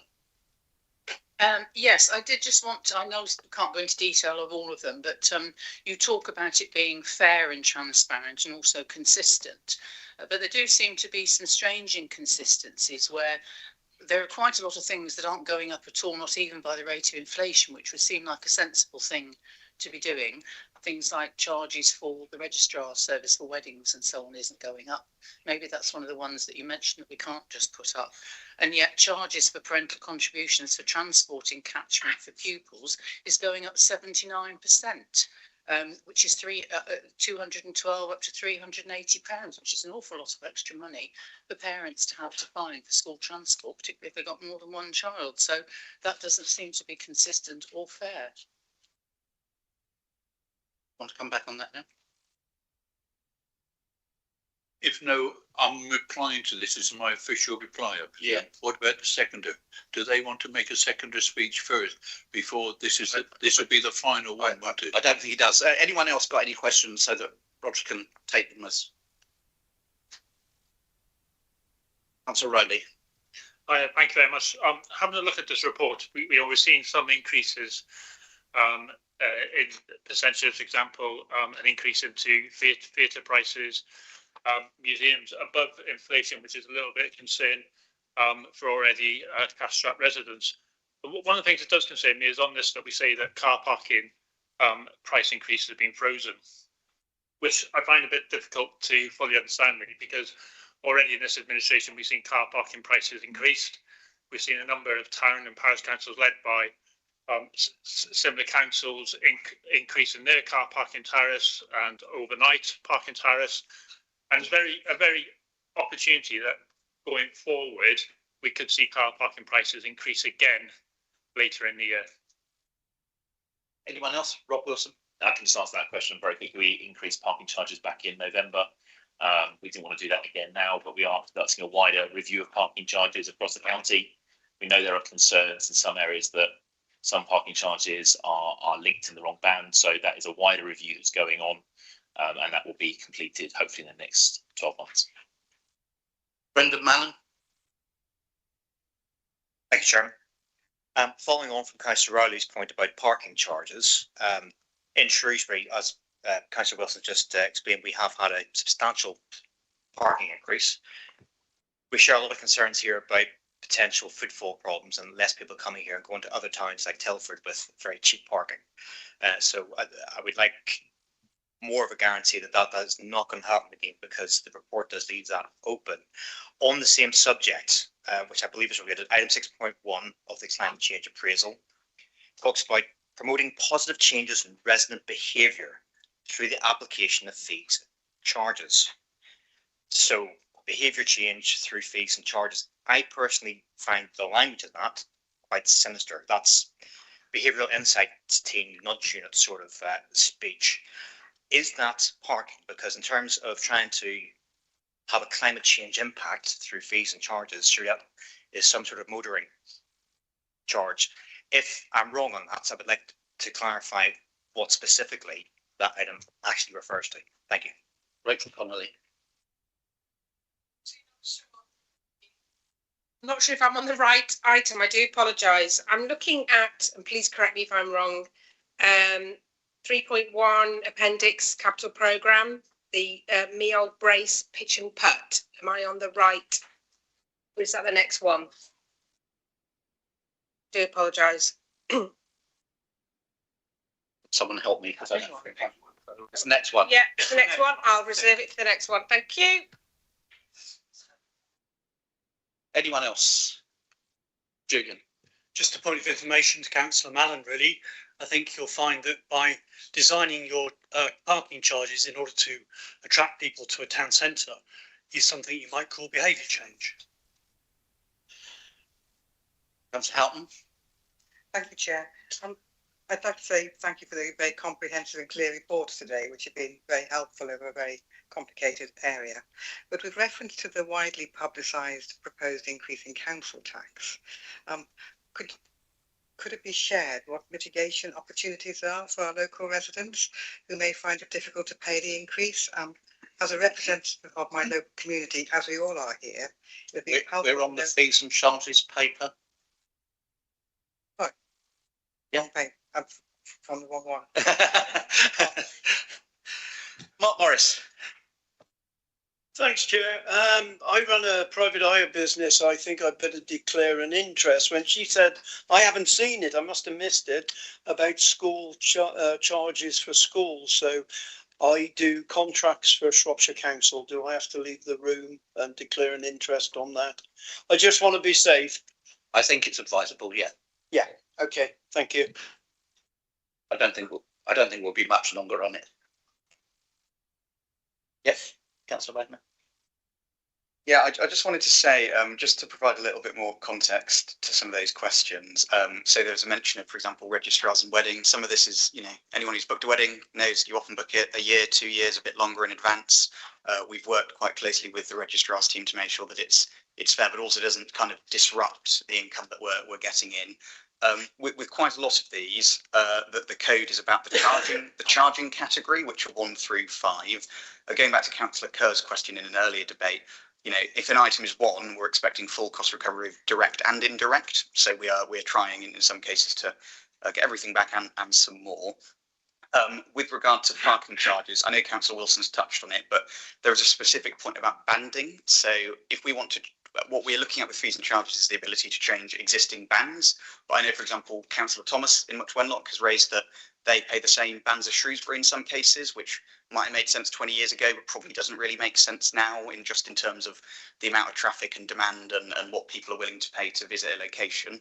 All we can do in this policy is change the amount per band. We can't change what the bands are and where things sit. So with things like car parking, we put a change in November to kind of make them more appropriate, but we need to review that in the whole to make some of those changes, because we can't, separate a smaller rural area that might need a lower rate from, say, off-street parking right in the town centre in Shrewsbury, where even though it's £3.60 an hour already, they're usually full and usually providing us some much needed revenue. So I just wanted to reassure there's been quite a lot of benchmarking done service area by service area. If there are any points of detail, I know that Roger and the teams can get those together. But for a number of the ones which are staying at 0% like car parking, there will usually be a reason surrounding the fact that we need to look at that wider service before making a change, rather than just using the existing structure we've got in place. Councillor Common. Can I ask another question? Go on. Yeah. There's nothing mentioned in here about the green waste collections. Now, before you came into power, you said you were going to stop charging for green waste collections. And that hasn't happened. There's no mention, I don't think, in here about the charges at all. I know that because of the charges, more people aren't now using it, so you're not getting the income that you expected from it by about £1 million less. So when are you going to review that? It's a sort of out of kilter. We're looking at all these now, but waste and car parking charges seem to be done at different times of year, so it's a bit difficult to link it all together. Donna Edmonds raised her hand. Yeah, just a quick question. I'm just wondering what work the council has done on looking at the impact on private business in some of these areas that we cover, and whether the council is crowding private business out of marketplace, and whether by competing with private businesses we're actually in the round losing tax money that would come through private business tax rather than directly to the council itself.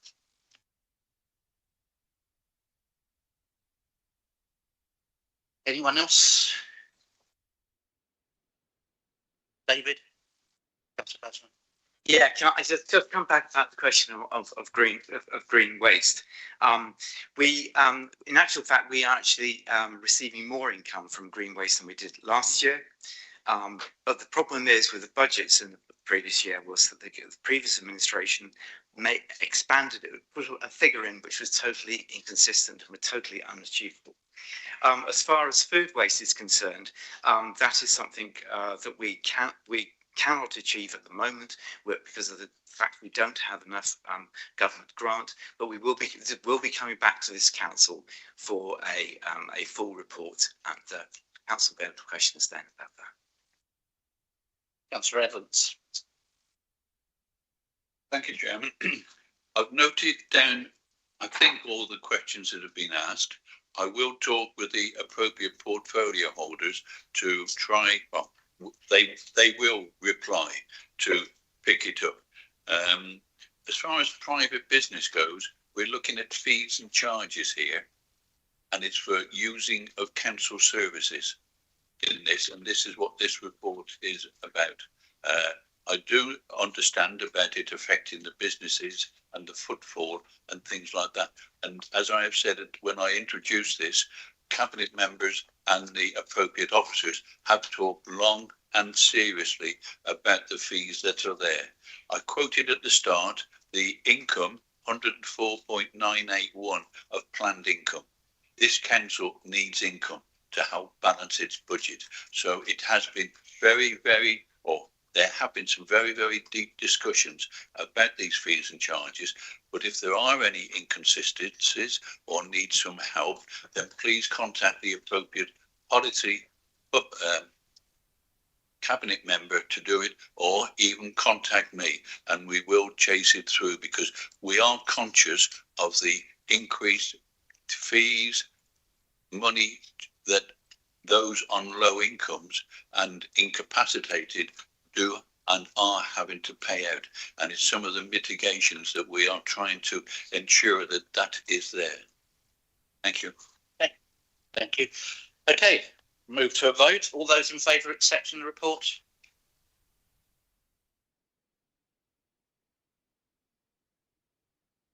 Yeah, can we have a count?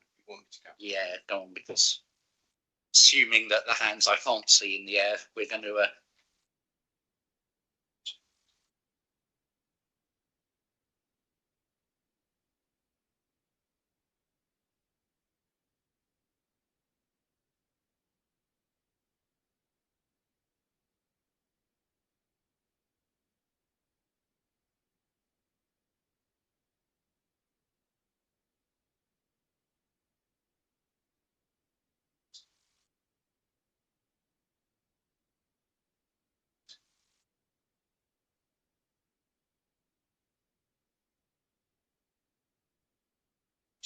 okay.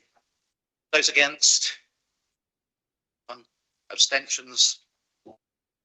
The rest. Okay. Thank you. Okay, moving on to the big item of the day. Just a couple of points before we get to it. As you will see to my left, we have the Section 151 officer, who I'm just checking my reference, understanding order 18.6, has been invited to attend to answer questions of a factual legal nature rather than to give any opinion. So after the mover has moved, I will be inviting questions to the section 151 officer. We'll then see where we are with reference to 12:30. Then after that, I will be calling the group leaders in order to give 10-minute speeches. At the end of that, I'm not really looking to have much debate after that, because we could just drag on all day, and if the group leaders can't get across points in 10 minutes, which is about an hour's worth of debate, I think we could just fall into total disarray. I hope that's clear. So I believe we have, I need to make a couple of points. One is there has to be a recorded vote. And so there will be a roll call vote of all of you. And secondly, to remind members that any elected member with council tax unpaid for more than 2 months is prohibited from voting on the budget section, budget by section 106 of the Local Government Finance Act, which you should have disclosed at the start of the meeting, but I suggest you absent yourself from the vote should you be in that situation. So moving on, I call on Councillor Evans to propose, and Councillor Kidd is seconding, and I know is reserving her right. Thank you, Chairman. My apologies, I'll not be allowed to go through as much as I would like with this 249-page report, due to only being allowed to do a 5-minute presentation of this report. When I finish, though, it has been agreed that our, as just mentioned, interim chief financial officer, who many of you have met, will answer factual questions. And I emphasise, as an officer, he will only be able to answer factual questions. There are a number of recommendations listed at section 3 of the report. They include approving an 8.99% council tax rise. This comprises 2% increase we are permitted to make to help pay for some of the increase in adult and children's social care. The rise in our costs is way beyond this amount, of course, and the 2.99% that all councils are increasing their precept by, plus the 4% extra we have just been given permission, also increase the precept. The increase in precept does help us to reduce the amount we will need to borrow by £8.8 million, and hence reduce interest and capital repayments that would have been needed to be paid. £880,000 it is estimated as every year for next, say, 20 years. This increase, however, will not provide us with sufficient income next year to balance our budget. The announcement of government grants made in December and ratified a few weeks ago also, of course, made it clear that extra help was being provided to urban areas by stopping a number of grants previously made to rural ones. Despite appeals made by the county council network, many MPs this council made in December, that decision was ratified a few weeks ago. The current year we have been saddled with a budget which was impossible to achieve, and after a number of years of overspending and hence needing to use reserves to balance those budgets, there was virtually nothing left in reserves to help fill this year's gap. Hence our need for this year to borrow up to £77.1 million. This continued difficulty is recognised by government, and earlier this week, as I mentioned just a few minutes ago, they are allowed us to both increase the council tax for next year and to borrow a further £121 million during 2026-27, which will be needed to set the required balanced budget as laid out and included in the budget book shown at Appendix 4. Before I finish this shortened report, I do need to make some important points though.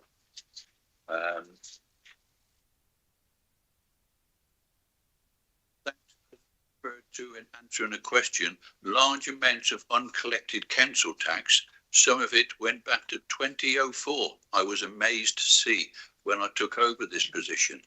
are there.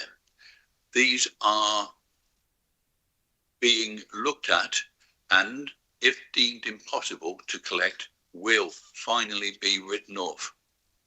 What others need to note is that the government, whilst continuing to monitor what we are doing financially, have said if we continue to follow our present course, they do not anticipate needing to send in commissioners to take over the financial running of this council.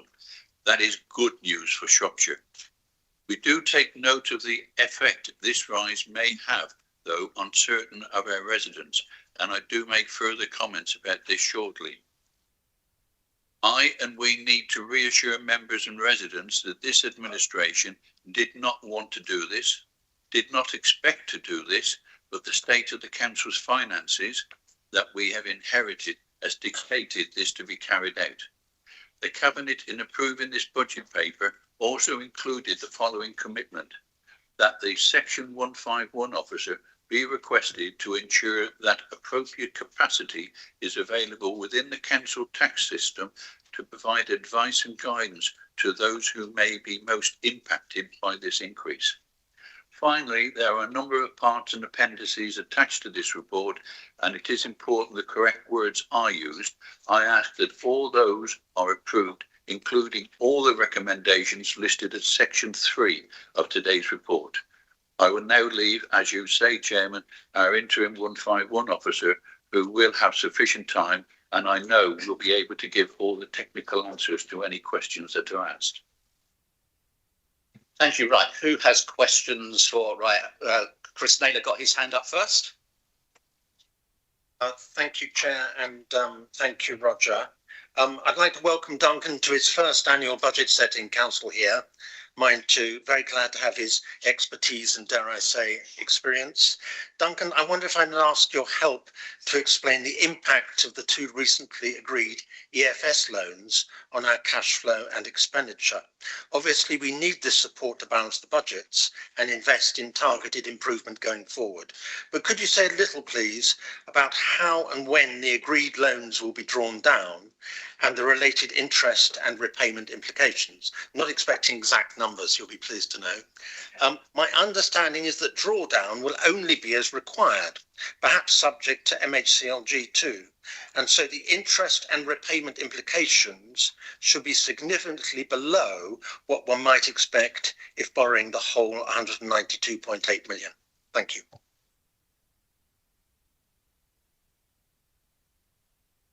Thank you for that question, and thank you for having me. The drawdown point is exactly right. We will not borrow the money until we actually need the cash. That's very clear. It's worth pointing out that some of the EFS is for specific purposes. So, for example, in this year, we've got provision for the Northwest Relief Road, should we need to make any repayment to government on that, and we've fully covered it. So I guess looking at that one in specific terms, if we don't need to do that, we won't do it. So the what is it, 71 million in this year is a maximum amount, subject to specifics of that state. Otherwise, there are other elements in the 26/7 arrangement. There is a provision in there for transformation, with the specific objective of achieving realistic savings, with a target next year of £5 million. So again, what we need to invest in projects to actually drive those savings out will be driven by when those projects start and the extent of support that we need for it, be it technical or advisory or just hands to drive the pump. So we've been looking to borrow as late as we possibly can. Mindful of interest rates, which can go up and down, but they seem to be on a downward trajectory for the moment, which is, again, favours delaying the actual borrowing as long as we possibly can. But we'll only draw down when we actually have to, and we're very mindful that what we've been granted by government through EFS is a maximum sum, and we can't exceed that. Overridingly, though, I think the objective is to get 26/27 in on budget. So we've got a solid platform to move forward into 27/8, because there's a lot of work to be done in here to to pull us back into a solid financial position. And that has to be our blind focus for the moment. I'm not sure whether that answers your question. Thank you very much. I had Ed Bird next. Thank you, Chairman. Members, we are today debating a staggering 8.99% council tax increase, an increase the administration calls maximum flexibility, although residents likely have a different form of words for this. This managed decline doesn't stop at the office door, as this administration has proven unable to control other key budgets with social care. Have you a specific technical factual question that was made quite clear that is the standing order that this is being conducted under? Oh, okay. I suppose, yeah. Speaking of, there's a quote going back a few years, not that long ago, with regarding to Councillor Evans' suggestion that we could save 100. Can we stay on the factual one, please? Factual question, or I'll move on.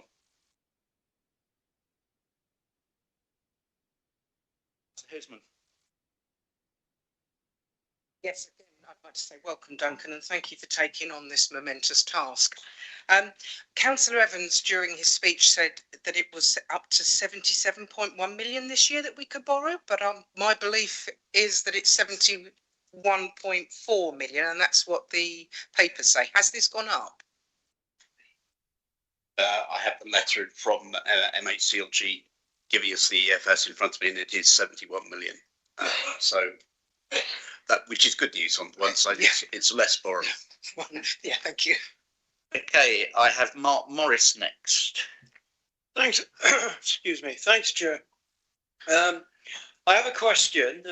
To get into it, the relief fund is good news for the council. The only thing is, I've had two people contact me.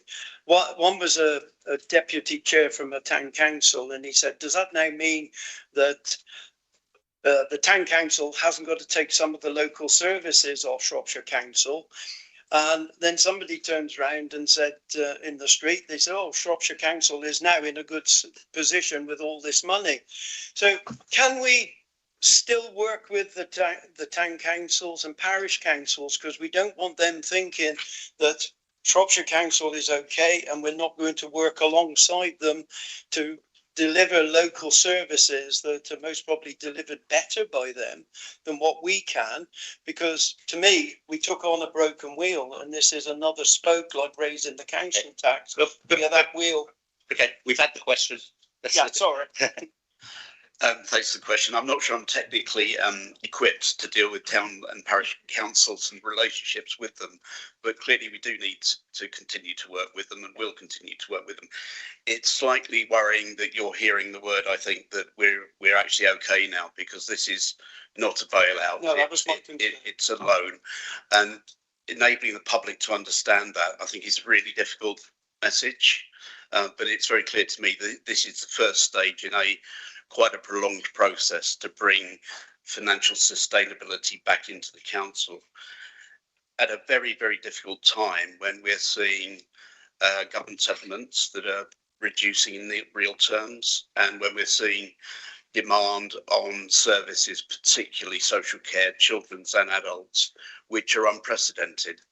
So this is a long haul, and certainly this is not a bailout. This is a loan, and we're going to have that loan on our books for some years. Okay, just to make it so people know where I am at the moment, I have got Ruth Houghton next, Rachel Connolly, Sharon Ritchie-Simmons, Greg Epps. If other people could just... oh, and sorry, I've got Sam Wolsey first. Mark Morris. So I'll go through that. If the rest of you can sort of keep your hands up, and I'll make a note while we're going on. So moving on to Sam Wolsey, please. Thank you, Chair. Through routine processes, audit and scrutiny committees, there is lots of ongoing work to assess internal efficiency, and I'm grateful to all officers and members who spend their valuable time on this. has Shropshire Council also looked outside the county to see how our council tax rates compare to similar counties across the UK? Thank you for the question. Yes, we have. We've done a comparison. It's difficult because it's a moving target because some councils have not yet actually met to agree their council tax. But certainly Shropshire for family grouping of councils are in the lower quartile even after the 8.99% increase. Where did I get to? Who just went? I've lost track. Sam. Mark Morris. You've just done. Sorry, Ruth. Thank you, Chair. I hope I'm on the right paper this time. And thank you, Duncan, for coming this morning. So I'd like to say thank you for the comprehensive and clear reports that we've got. I mean, it really is well set out with a very complicated subject, and it's very clear for all of us. But with reference to the proposed increase in council tax of 8.99%, can you share with us what mitigation opportunities there are for our local residents who may find it difficult to pay the increase? As a representative of my local community, as we all are here, it would be helpful to know how and where we can access this information about any mitigation measures that there are in order to support those local residents who may need some help in meeting the additional costs. Thank you for that question. I think I was given a very clear steer at Cabinet on, was it the 11th of February, that Cabinet expects me to go away and find additional provision for providing support to those who are most in need in reaction to a high level of council tax, one of the highest in the country, increases. Crudely, I guess there are three areas that I'm working on. The first is, it was mentioned earlier this morning, actually, the increased capacity, 1.1 million, I think it is, that is going back into the Revs and Bens team. Now, that's in no small part about collecting debt and writing off some of that very aged debt, but it's also about enhancing the service provision to those who contact the team. And that can be through how we provide support and advice, communication and signposting, and the interaction with the Crisis Resilience Fund, which is taken over from Household Support Fund. So in those three areas, we need to find some way of interaction between the different components to make sure that residents are, for example, claiming all of the benefits that they're entitled to.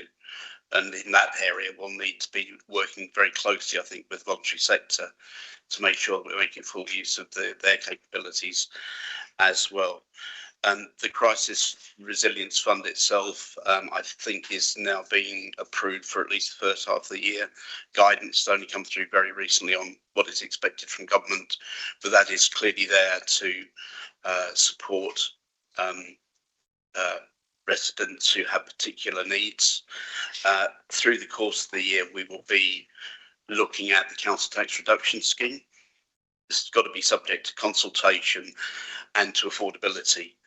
But I don't think the CTRS scheme here has been reviewed for some years, and it's something we just need to go and brush off and have another look at and make sure it's adequate and fit for purpose in what will be 27.8. I'm afraid we won't get it off the ground before then. That's about it, really. Oh, the additional capacity within the Revs and Bens team will be important because there will be lots of people asking lots of questions. I think it's quite important, though, there is always unhappiness with council tax being raised. You can't get away from it. You don't want to pay more for your than you have to, do you? But this will be a council decision, and what I would be worried about is grievances against the increase being turned into complaints. That will consume far too much time for officers and actually for everyone here in this room today. So I think the comms message, sorry, was my third point. So we've got comms ready to go out after today's meeting That's largely on the internet, isn't it? But there's also media interviews and so on and so forth to be had as well. So in terms of, it's not the best time to be having members of your community going into hardship, but it's really the CTRS and it's the Crisis Resilience Fund that provides the resources to work through that. There's also discretionary housing payments that carry on as well. And if I could just wrap that up, I think the job of advising and supporting all residents to have full access to all of the benefits that they're entitled to is the most important thing that we can be doing at the moment. Rachel Connolly. Thank you. These are two specific areas, as Councillor Evans said, it's more technical. On Appendix 3.1, page 6, Meal Brace Pitch and Pert, prudential borrowing 3.2 million, is that correct? I'd like a little bit more information about that if I can. And also the pausing of broadband fibre upgrade project, future phases to be considered in the context of further grant funding and the balance of unspent budget to be returned until such time. I don't know where we are. I mean, you don't have to have it right now, but kind of an update as to where we are with the broadband fibre, because obviously a lot of us in rural areas, that, you know, if that doesn't happen when it possibly should, is going to have a big impact. Thank you. I'm sorry, on day 29, I can only really answer one part of that question, which is around prudential borrowing, which clearly our borrowing is constrained by the Prudential Code, and Shropshire from a starting position is under borrowed, probably because of historical policy reasons. The whole Prudential Code, though, is being a bit disrupted now by EFS, which is borrowing for revenue, which you wouldn't normally expect to do.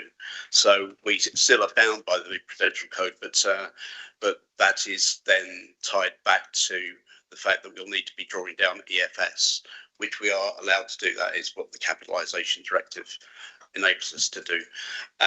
So we continue to work within the Prudential Code. In terms of the other questions, I'm afraid I'll have to get back to you on those. I'm sorry. If I may, I don't know if I was clear enough. Why do we need 3.2 million for the pitch and pert? That's kind of my question. I appreciate Duncan might not be able to answer that, but This section is strictly on questions to Duncan. It'll have to be fed back to you by I would suggest the portfolio holder afterwards. Sharon Ritchie-Simmons. Thank you, Chair. Given the projected budget deficit is set to increase each year through to 2031, can the administration, and maybe Duncan can advise, whether it anticipates needing to request EFS every year over that 5-year period? If not, what measures are in place to avoid that reoccurring EFS requirement? I certainly can't sit here today and give assurance that we won't need EFS in 27, 28. There's a slight irony, really, that the government only allow EFS for 1 year at a time. And actually, if you were standing back realistically with this solution, you would be probably planning for a 2-3 year period to actually get you out the other end of the crisis. But we're restricted to that 1 year. Things that we can do and will be doing in the next 12 months is we'll be introducing a new budget framework, a new way of budgeting, which will enable us to ensure to ourselves, I think, the fact that any savings that we're able to generate are actually realistic ones and can be achieved and are accompanied by a plan, which we can confidently put in the budget. We're running slightly blind at the moment on our transformation programme and how we drive £5 million of savings out of that, but at least we've got some investments put into the organisation, including the rebuilding of capacity, to actually help us move forward with more certainty. It's one of the dramas really of EFS, isn't it? You take EFS because we are in unprecedented financial times, I think, and the only solution on the table is to go and borrow money. And alongside all of the technical work around preparing a budget, monitoring it, and finding things that we can stop doing or things we do more efficiently. There is, of course, the lobby for the local government sector.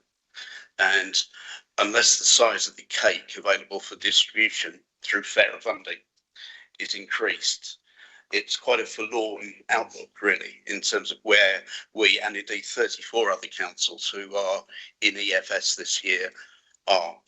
And I think we've really got to focus very closely on those other central government departments who are very happily consuming our resources. And I'm thinking particularly health, DWP in terms of protecting the most vulnerable, DEFRA in terms of putting burdens on us, for example, food waste collection without giving us any money to pay for the revenue costs of it. I think there's a real lobby about this cost shunt, which is becoming very, very recurrent and at really high values on councils. And we've got to actually put up a very good case, I think, for a reallocation of those central government resources. Okay. No. I think I mentioned Sam Walmsley earlier and then cross you off your list, and I've just been passed your hand the name again. Yeah, I thought you had. It's just come back to me on another bit of paper. Next I have got Greg Ebbs. Thank you, Chair. I want to start by emphasising the importance of delivering high quality social care and positive outcomes for our residents. Given the rising costs have been highlighted, how are we adapting our approach to financial management to ensure services remain sustainable within the resources available whilst maintaining standards of care and outcomes for our residents? Again, I don't really feel qualified to comment on the social care elements of that. That's one probably better for the directors of children's and adults.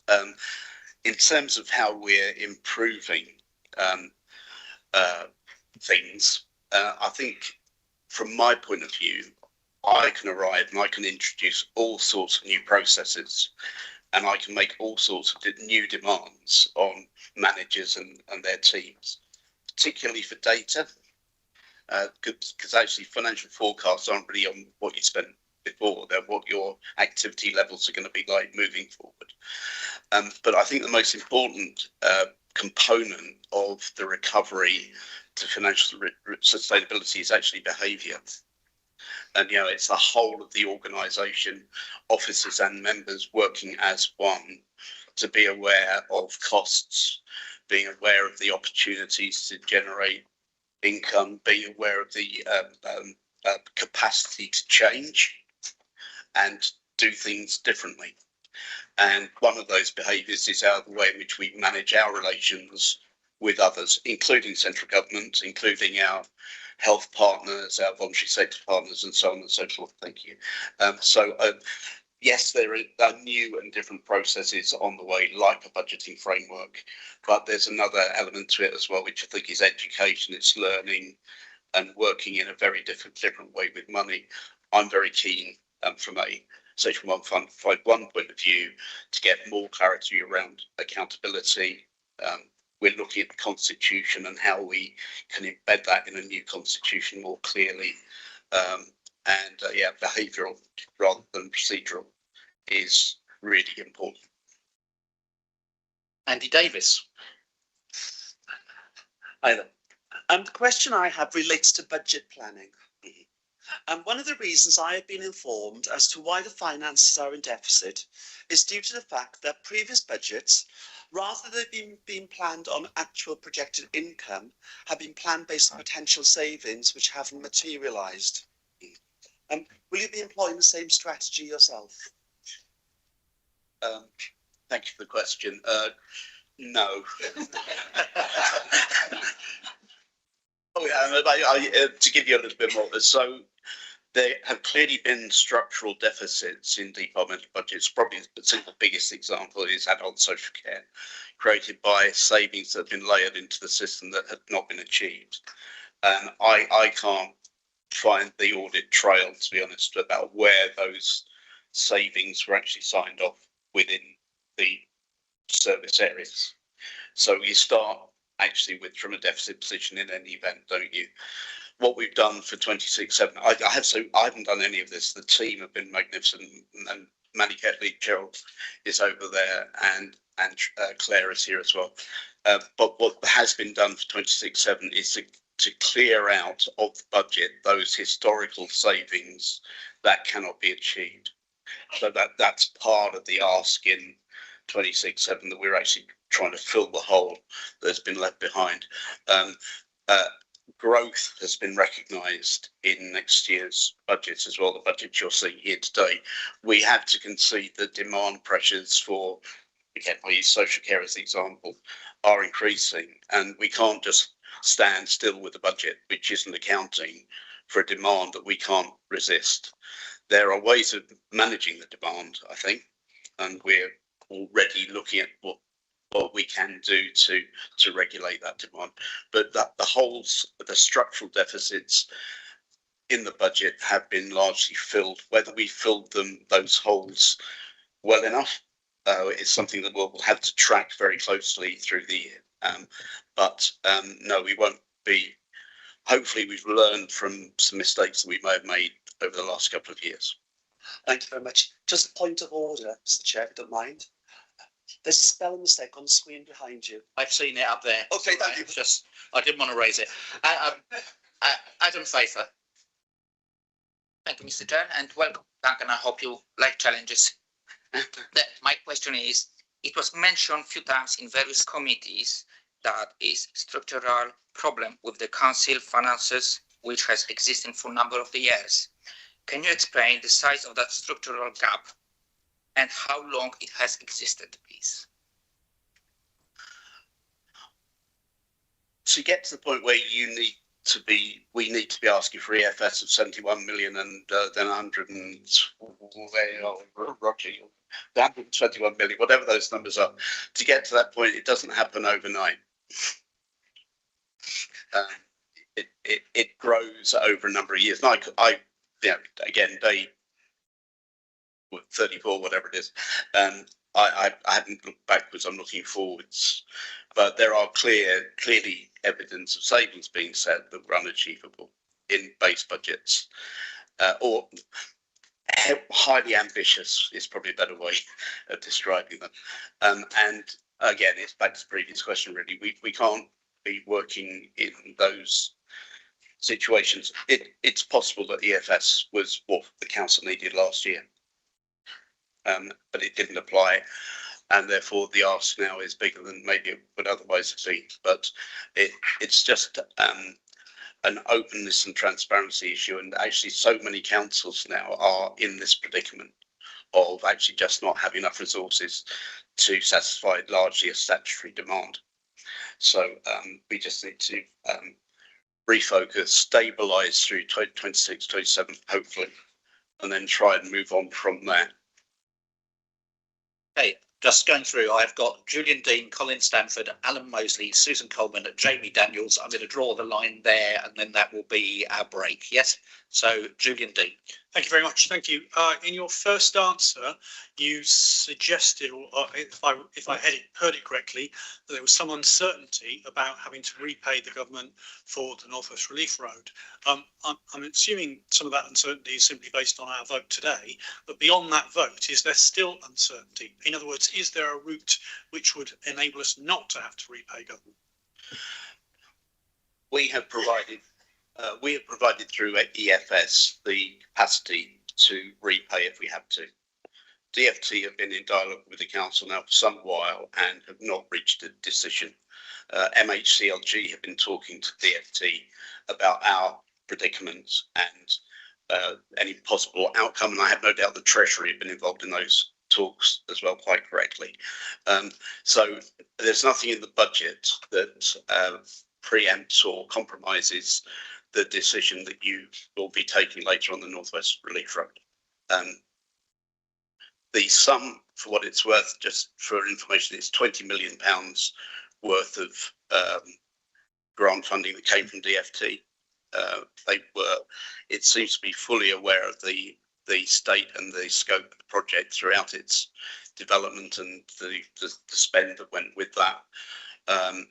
But there's no impediment to the decision that you will be taking later. Colin Stamford. Thank you, Chair. It was more of a comment, so I'll withdraw it. Thank you. Okay. Alan Mosley.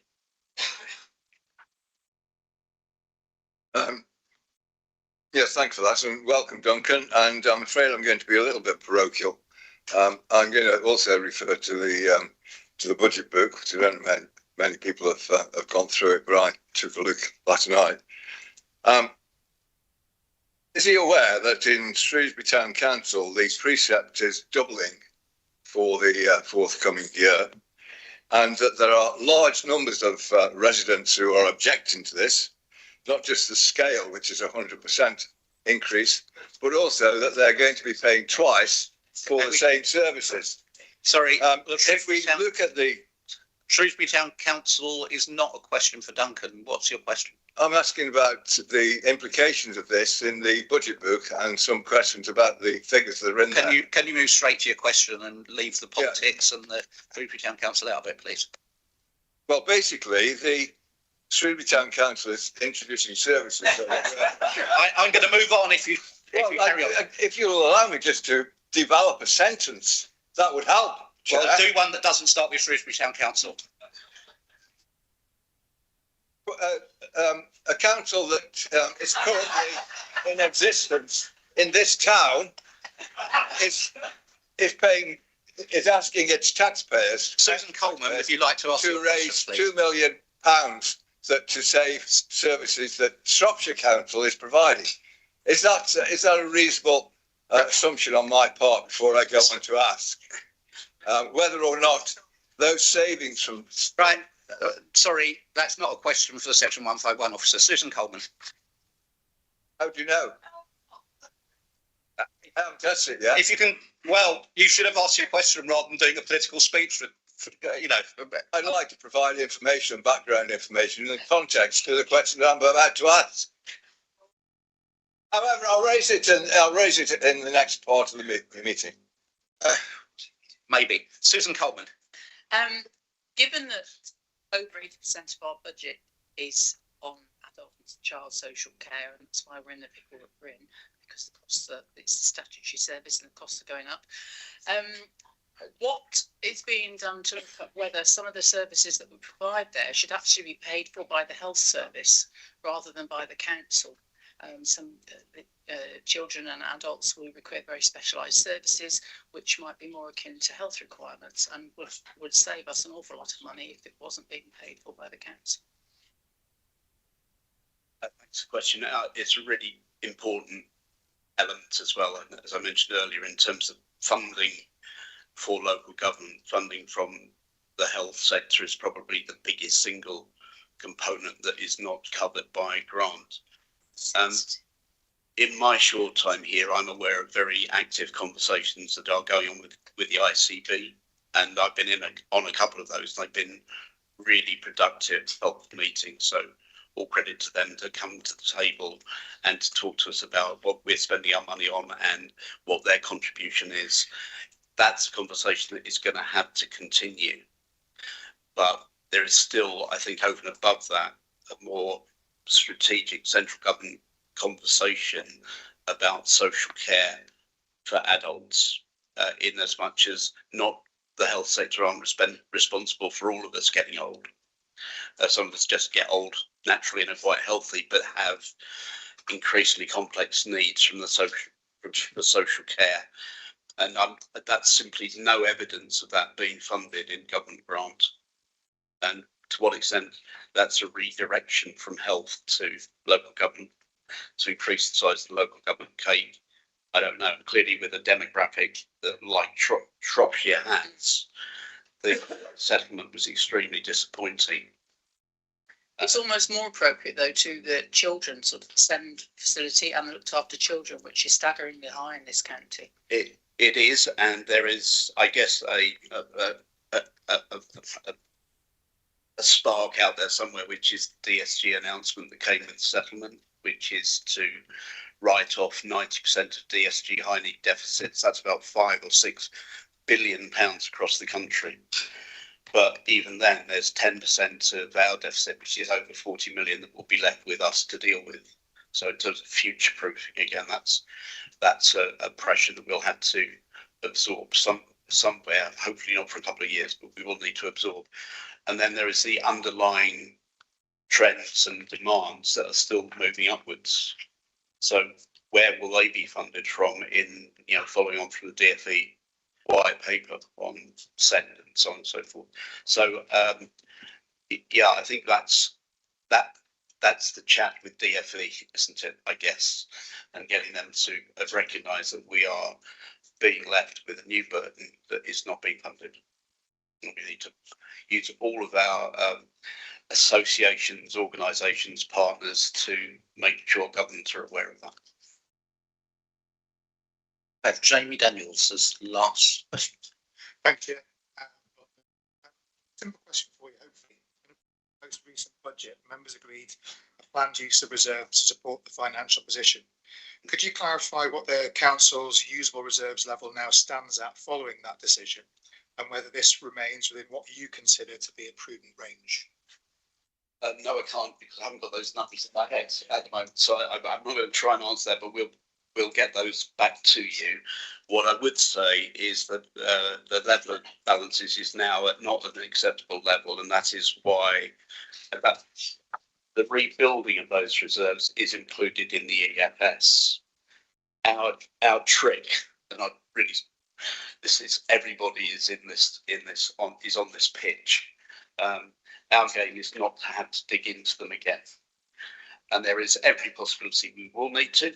But if we can avoid that, then we're on that way back to recovery. But I need to come back to that, so I'm sure. I've seen a hand go up, but I did make it very clear the list of people that I was going to call, and I was going to draw a line. So I am drawing a line in this session now. Sorry, I did read out a list and did say, can people indicate? Well, I read the names out. No one said, "Oh, you didn't spot me," so I'm afraid I didn't spot you. Thank you, Duncan, for that. I'm going to go to lunch in a second, or 20-minute break in a second, just to remind people what I said earlier, which is we've had getting on for an hour, well, 3/4 of an hour plus now. By the time all group leaders have spoken, that will be another hour after we've had our break. I'm not going to take a room full of parochial questions. We're discussing a massive budget, and this is a big picture item. So if you've got things you want to raise through your group leader, mention it to them. They've got 10 minutes each. We can't be sat here all day with every single member of the room wanting to raise their points as part of the main budget agenda. So at this point, I'm calling a break until 1:45, please.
5, and I call Dawn Hughesman. Thank you, Chairman. This budget asks us to believe that Shropshire is on the path to financial stability, yet the Council's own papers tell a starkly different story.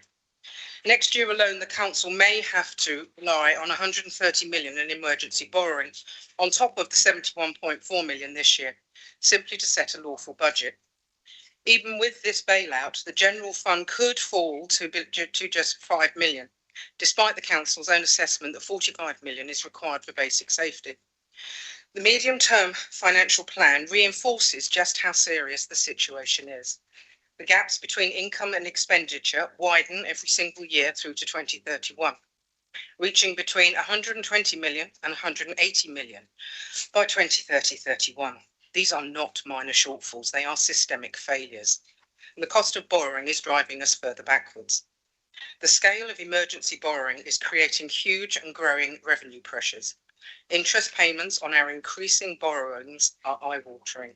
I understand it may be lower, but based on current projections, we're looking at for 25-26, 14 million, 26-27, 21 million, 27-28, 28 million, and 28-29, 35 million.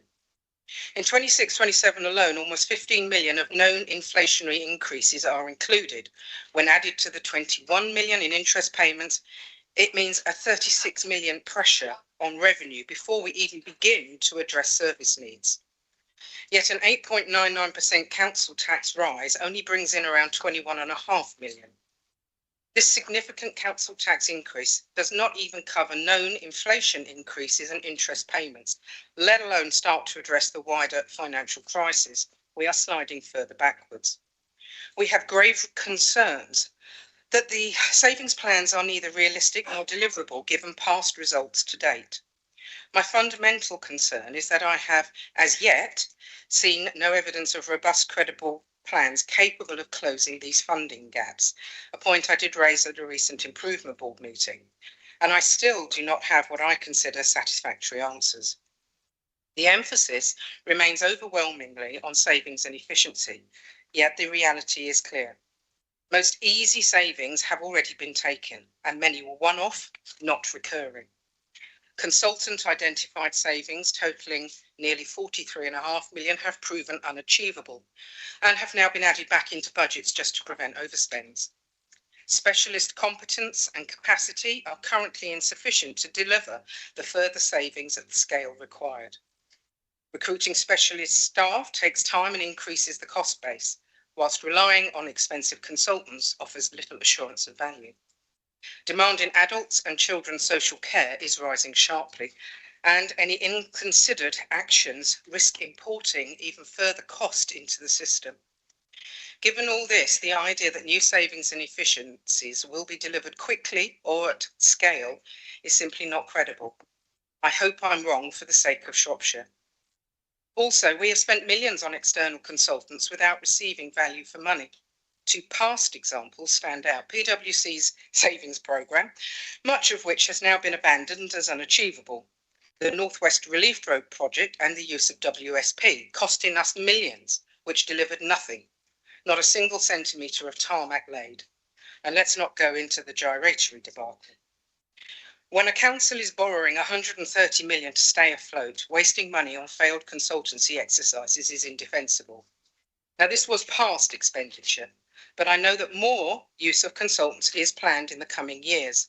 We must ensure that this waste of money doesn't happen again. Unfortunately, spend on consultants is not clearly and separately accounted for, so we are unable to identify, challenge or scrutinise this spend, although I know it will be happening. Given the debacles of the past, this type of work needs to be clearly accounted for and be open to genuine scrutiny by members. The budget does include 2 million allocated for feasibility work. Is this more consultancy spend? How much more spend on consultants is hidden in other indecipherable budget lines? On the income side, the picture is equally concerning. Council tax is being raised by 8.99%, but this generates only around 21 million, while the budget still relies on 121 million of borrowing to balance. Even if council tax had not been frozen, for years by the previous Tory administration, costing an estimated 26 million per year, it would still not fix the structural gap. Government funding will continue to decline in real terms, with more responsibility being shifted onto local taxpayers in the coming years. Future budgets already assume annual council tax rises of 4.99%, probably well into the next administration. We realise that the current administration inherited this situation from the Tories, who had been in power for, 15 years, and who had run this council into the ground in that time. Yet despite all this, there is no clear economic development plan and no ambitious growth strategy to grow the income line. We cannot wait 12, 24 or 36 months for new plans. Now, I do see lots of work going into making plans, although I haven't seen the output for growth yet. But no matter how good the plan is, it's only action that will build any actual benefits, and we need action now. At a simple level, a council can either reduce expenditure or increase income. This budget fails to provide the level of assurance necessary to convince us that the council can do either. And if that's the case, then unfortunately the only other option is to continue to borrow. This budget currently is not a route to recovery. It is a warning. I know that a lot of effort is being put in by officers and members, but it's only outcomes that matter in the end. This administration has now been in office for 10 months. These outcomes need to happen a lot faster if the decline is going to be arrested. A council that needs 130 million in emergency borrowing just to keep the lights on is a council that feels like it's lost control.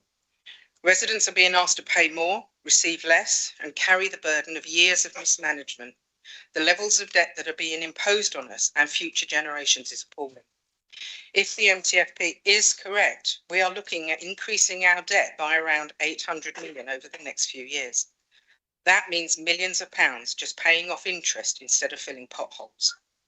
Reform UK stands for honesty, accountability, and putting local people first. We cannot support a plan that loads debt onto residents, weakens essential services, and hasn't provided us with adequate reassurance that the structural problems at the heart of this council's financial crisis are under control. Thank you, Chairman. Dan Thomas. Thank you, Chairman. Today, we're being asked to vote on the largest council tax increase in Shropshire Council's history. I realise the very real impact this will have on residents, families, pensioners and hard-working people who are already facing rising costs. Let's be clear why we're in this position. Everyone agrees that the government finance settlement is fundamentally unfair. The figures speak for themselves. Urban councils now receive 41% more funding per head than rural authorities like ours. Despite the EFS loan, any increase in our long-term core spending power is probably going to be driven by asking our residents to pay more council tax, while our actual government funding is reducing in real terms. This is not a failure of local management. It's a rural penalty imposed from Westminster. Under Conservative leadership, we prioritised restraint. In the previous decade, when we froze council tax for several years, we still added 18 million to our financial reserves, and we focused on efficiency while protecting residents and still delivering essential services. And in the last financial year, we were noted externally for saving more council than any other in the whole of the West Midlands. The previous administration had the courage to set ambitious targets and big projects because Shropshire deserves ambition. This budget greatly increases the burden that families in Shropshire will face. On top of this, residents will shoulder the long-term borrowing costs of the emergency financial support package. Meanwhile, the North West Relief Road project, which we supported to improve congestion and unlock investment for Shrewsbury, faced repeated legal challenges and delays. Costs rose through no fault of the council or local taxpayers, and the decision next to scrap it and to still pursue the North Oxon Link Road as a road to nowhere now leaves residents bearing the burdens of loans, inflated budgets, and lost opportunities for the town. I'd also like to mention the devolution to towns and parishes. It is double taxation. Shropshire Council is being paid to provide services, and now residents are going to be told they've got to pay their own town or parish council tax to provide the same services. But I do 100% sympathise with the predicament. the Labour government has shortchanged Shropshire again. But these are the challenges you have to plan for and have to overcome as administration. It's no different to what the Conservatives faced for many years. The only difference is we did not place this same high burden on the taxpayer. For clarity, I blame the government the most. We are a rural, sparsely populated inland county, making services harder to deliver, and the funding does not reflect this. And our biggest overspend with administration, and the biggest overspend in the current administration, is social care, which is why it is so difficult for councils to reduce spending. And finally, this budget was created by a cross-party working group, just as the previous budget was. It won't be lost on the people of Shropshire that when we were in power, the Liberal Democrat leadership walked away from the collaborative budget process, putting their party before the people of Shropshire. As a Conservative group, we've stayed the whole way through playing our part for this budget and playing our part for the people we represent, but we cannot support this tax increase. Thank you. Concur. Thank you. With 35 councils now needing emergency financial support this year, the system for local government funding is clearly irretrievably broken.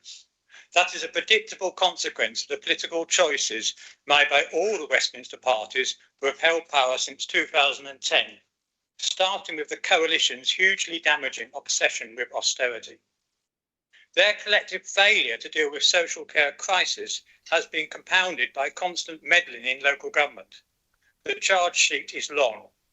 Bribing councils to freeze their council tax, capping council tax below inflation, creating ever larger and more remote councils against the wishes of the public, forcing down housing rents when investment was needed, imposing more and more inspectorates, moving funds from rural areas to urban areas and back again as a result of political whims, failing to revalue the properties in the council tax base for 35 years, which has enormous benefits to the South East, failing to fund new duties adequately, and shunting costs from health to social care. These policy failures have precipitated an existential crisis for local government, to which emergency financial support is no more than a sticking plaster on a gaping wound. With nearly a quarter of upper-tier councils forced into this downward spiral, it is Orwellian to call it an emergency, and when councils are making repeated requests over £500 million for Croydon, to call it financial support when it is merely permission to borrow with no help to repay is just a misuse of English language, shall I say. Borrowing for revenue is a dreadful idea. It breaks the first rule ever taught to every student accountant. That 192 million that Shropshire can borrow up to is a frighteningly large amount of money. It's about a quarter of our income. Even if we become the first ever council to receive an EFS of this scale, and transform the council so completely we never need it again, which seems a fairy story to most commentators, it means that every year for the next 20 years, whilst the government boasts that our core spending power is increasing, we will be up to £20 million worse off. That's £20 million less for services and for needs. On a national scale, what is happening here is that instead of fixing a broken system, the government is choosing to fund social care by stealth, from the hugely regressive council tax, which uses outdated valuations instead of it could, if it wished, have the political will to share the burden more equitably by either a wealth tax or even by income tax. They are more progressive than the council tax. Comparing our award with other councils who also receive EFS makes a disturbing and unexpected comparison. If you assess EFS per head of population, Shropshire has the third highest of the 35 authorities at £578 per head. It is less than Thurrock, but ahead of Croydon, two councils whose reputation for financial competence has been shredded. All the other authorities in the top 10 are urban, not rural authorities. It is a relief that the North West Road may soon be cancelled in a few minutes, but maybe we have not looked at the financial drain to the council caused by other poor decisions, such as the purchase of commercial property, and might better then understand our plight. I note that the letter from the MHCLG requires an independent assessment of finance and governance. I welcome this, as we can no longer afford the poor governance evidenced by 6 years of limited assessments from our own head of internal audit. Other councils like Somerset have reduced their need for borrowing by increasing capital receipts, but it is symptomatic that Shropshire doesn't even have a current asset management strategy. The previous one was updated in 2020 and expired in 2025. The next year will be the greatest financial challenge in Shropshire's history. The challenge will be to use the borrower approval we have been given prudently and to focus on activity where we have objective evidence that it will improve our governance and efficiency. It will mean making hard choices and difficult decisions. This won't be any easier for the public to accept when the precept is going up by 9% and newspapers will report that £200 million has been allocated to Shropshire. One good thing we can now do is to comply with all statutory obligations, including the provision of a separate food waste collection service. Arguing that we don't have the money when we have been given pretty much everything we asked for from the government is no longer credible. As we have been doing for the last 3 years, the Green and Independent Group will continue to put forward constructive proposals that will improve not only the Council's environmental performance, but also assist in reducing costs and raising income. As our group to my left are slowly learning, the environmental sense also makes economic sense, be it insulating homes, generating renewable energy, reducing waste methane emissions by new technology, and investing in active transport to improve health and travel times. But don't worry, there'll be another lesson on this later on the agenda. We hope the administration will strengthen corporate governance, change behaviours, and use the resources at its disposal very carefully. It will be future generations, including children not yet born in Shropshire, who will be paying for their decisions this year, and they are likely to be harsh critics. We owe it to them to be mindful of the costs we are loading onto them when they will have concerns of their own. Finally, we urge the leadership to rapidly bring forward local plans for the disbursement of its share of the £1 billion made available by the government through the Crisis Resilience Fund, now that the guidance has been received.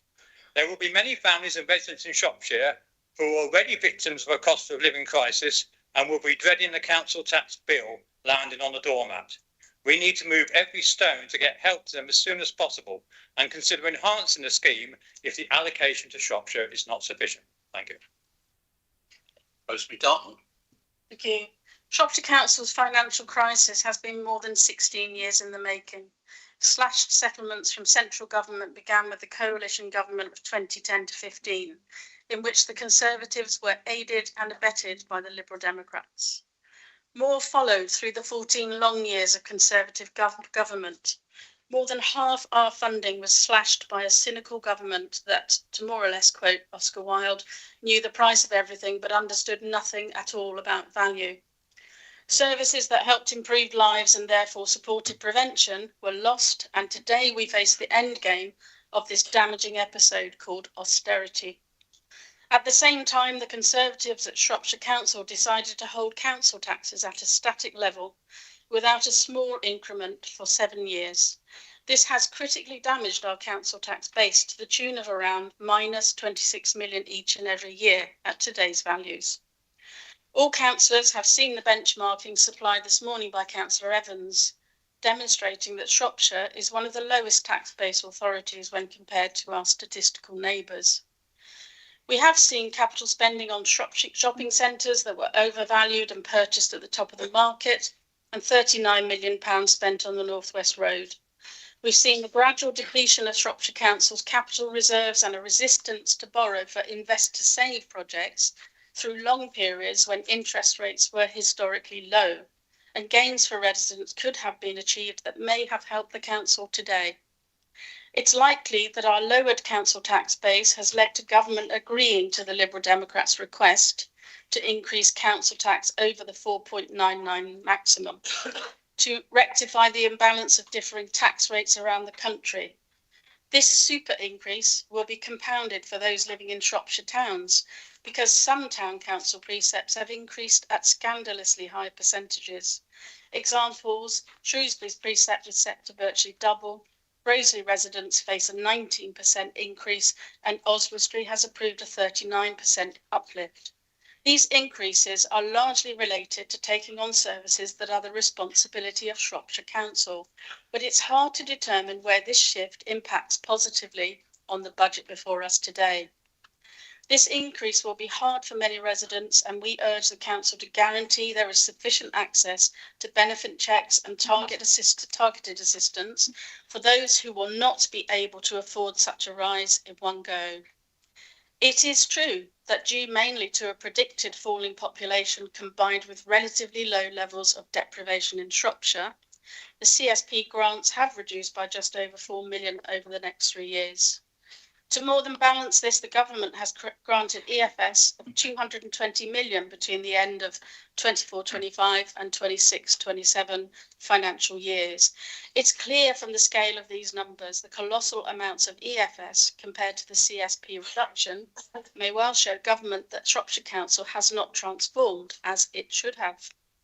The ministerial statement on EFS makes clear the need for Shropshire Council to urgently address governance issues. We welcome the Labour government's attention to a number of long-standing major concerns impacting on local authorities, each and every one a symptom of sustained underinvestment. Each and every one will help Shropshire Council balance its books. Continued recognition of the vital importance of our road network and commensurate increased highways block funding.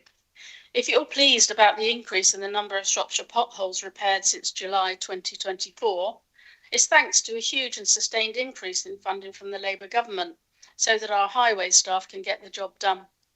These increases are part incentivised, and I will be watching and checking we receive every penny of incentivised highways investment this year and in future years. An inefficient education system for students of all ages with special educational needs and disability, resulting in assessment delays and soaring costs that do not serve our children and families well. The government is addressing this with a thoroughly consulted strategy and implementation that would transform SEND education. Certainty over the growing debt of most local authorities related to the dedicated schools grant. The government will settle most of this and save Shropshire Council around 9% of a debt over 50 million. The desperate need for councils to have medium-term certainty of funding has been addressed by the Labour government with a multi-year settlement. These interventions are significant. They sit outside the CSP and they signal to us a government that understands the problems local authorities face. The government is working to rectify a decade and a half of underinvestment that has damaged the foundations of our public services. We know the proposed budget will be hard for many households to afford, but we will vote for the budget, including the council tax super increase, because we know there is no alternative. It's a vital part of getting the council on track.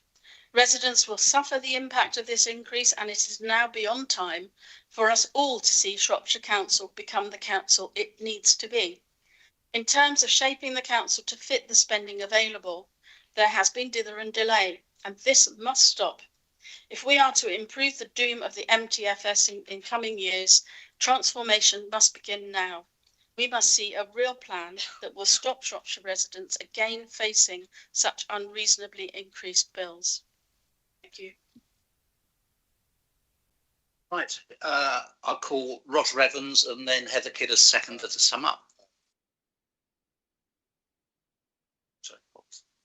Point of order, Chair. Yeah. The Council has a right to debate the budget proposal under Procedure Rule 18. Debate can only be closed through a valid closure motion moved and seconded by members. As no such motion has been moved, I respectfully request that the debate proceeds in accordance with the Constitution. We have got a bit of time. I'll give it 20 minutes of debate from other members. Yeah. Okay. Who wants to? Well, I call Councillor Evans. Has no one stuck their hand up? Is it you first, Heather? You're the seconder. Yeah, you go first. Sorry. Yeah, you're right. You get 10 minutes as it's. I've sat here and listened to a whole range of different views about the same thing, lots of different ideas and lots of different ways of spinning the same story, which is now my issue around actually delivering where we need to be. There's never been a more important time for us to set a budget that actually delivers, because in the past, when the budgets hadn't delivered, it was propped up by reserves. We've now got to the point where we have no reserves, and we're having to do this through borrowing. And borrowing puts those reserves back, not at the right level, but actually we then need to work on it. So we are facing this huge hole in our budget. Our income from council tax, business rates, fees and charges, and the government grant simply does not match the money we have to spend. And that money we have to spend is money that we have to spend on our vulnerable residents. It is around 74% social care. That has gone down. But it's a huge gap. And all the things you heard when you were asking the 151 officer for responses to all of this is that we do have to work with our partners to make sure that we get the best out of the system and we share funding across the board, and that not least with the health service. So we're meeting this huge challenge for financial recovery so that the essential needs of our residents will be delivered, and it's essential needs, not top-up needs. It has to be essential at this point. Exceptional financial support and council tax levels have got to be part of us delivering that.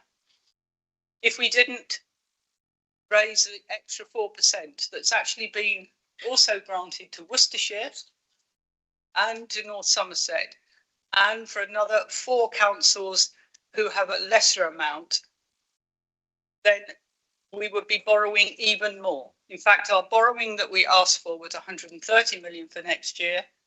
And because we can put the council tax up, it's been reduced to 121. Borrowing does not save the council taxpayer any money. It actually costs us a lot of money. So it means that what we've borrowed, we will have less to repay. And the interest rates and the repayment rates can run at around 10%. And I'm sure at some point government is going to have to address that, because it's like student loans and so on. It just gets worse rather than better. The extra 4% council tax rise is really painful for all of us. We all have friends and family in this room that are going to have to pay that, and many of them are going to find that really difficult. I can remember many years ago, and I've been in Shropshire for 38 years, that when we had the poll tax, I didn't know how the hell we were going to pay it. And there will be people who are in that position now, and certainly one of my daughters will find it very, very difficult indeed. So we don't take that decision lightly, and I'll go on to those mitigations and so on that Ruth raised earlier, a bit later. We will only be delivering basic services. And basic services is all we can afford, and that will be watched by the improvement board. All of those plans are there and they're gradually feeding through. Basic services, if towns and parishes want to top that up and get a better service, then that's up to them. It is not double charging. It is just us paying for what we have to pay for, and other places actually topping that up so that their areas feel better.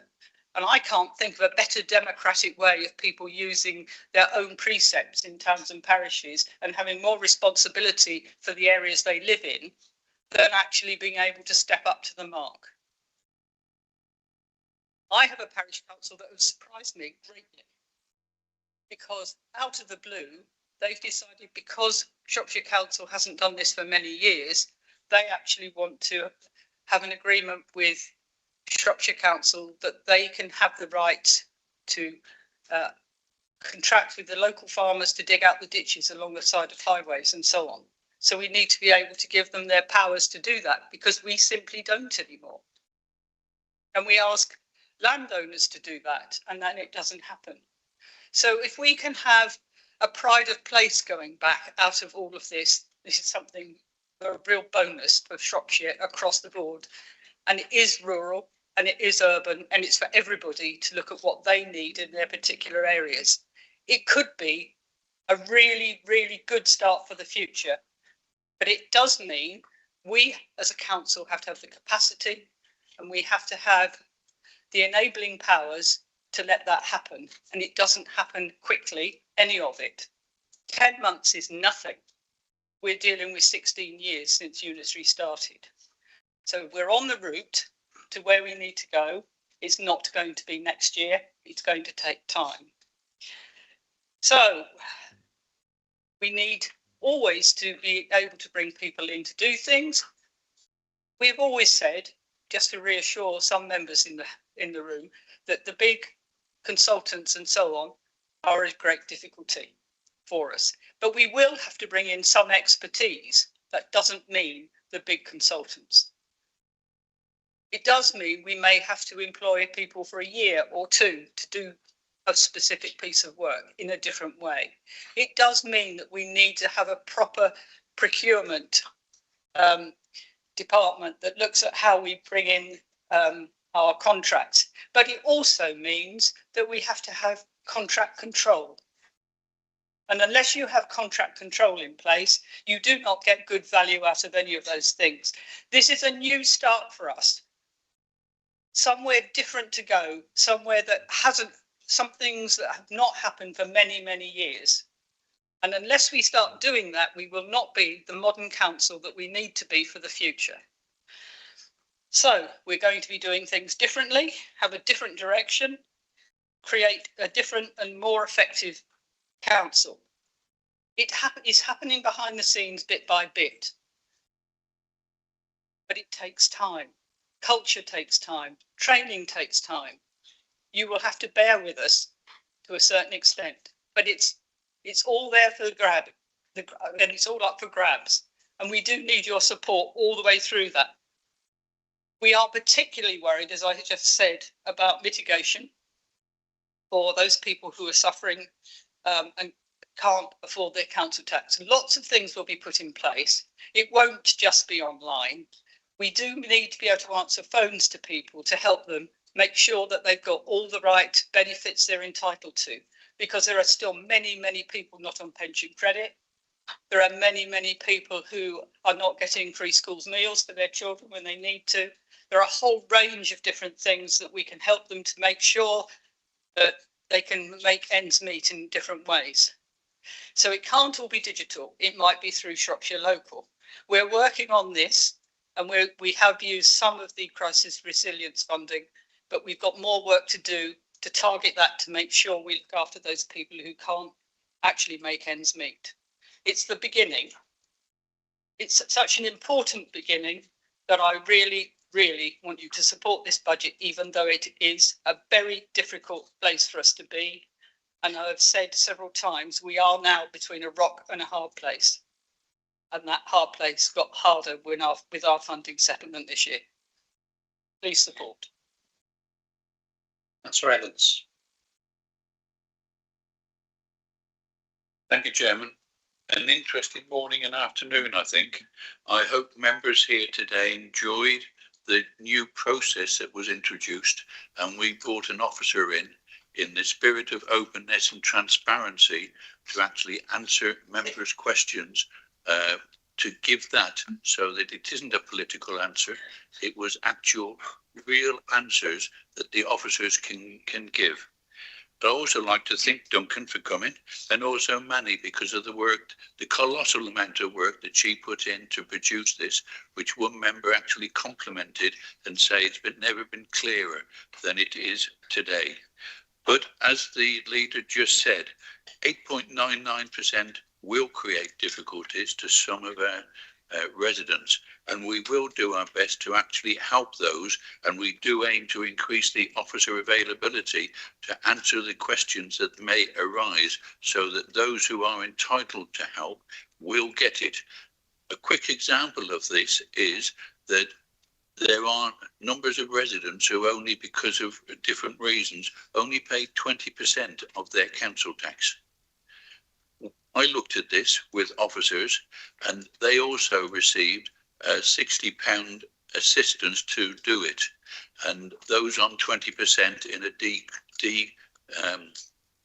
glass house would have paid an extra £32 a year.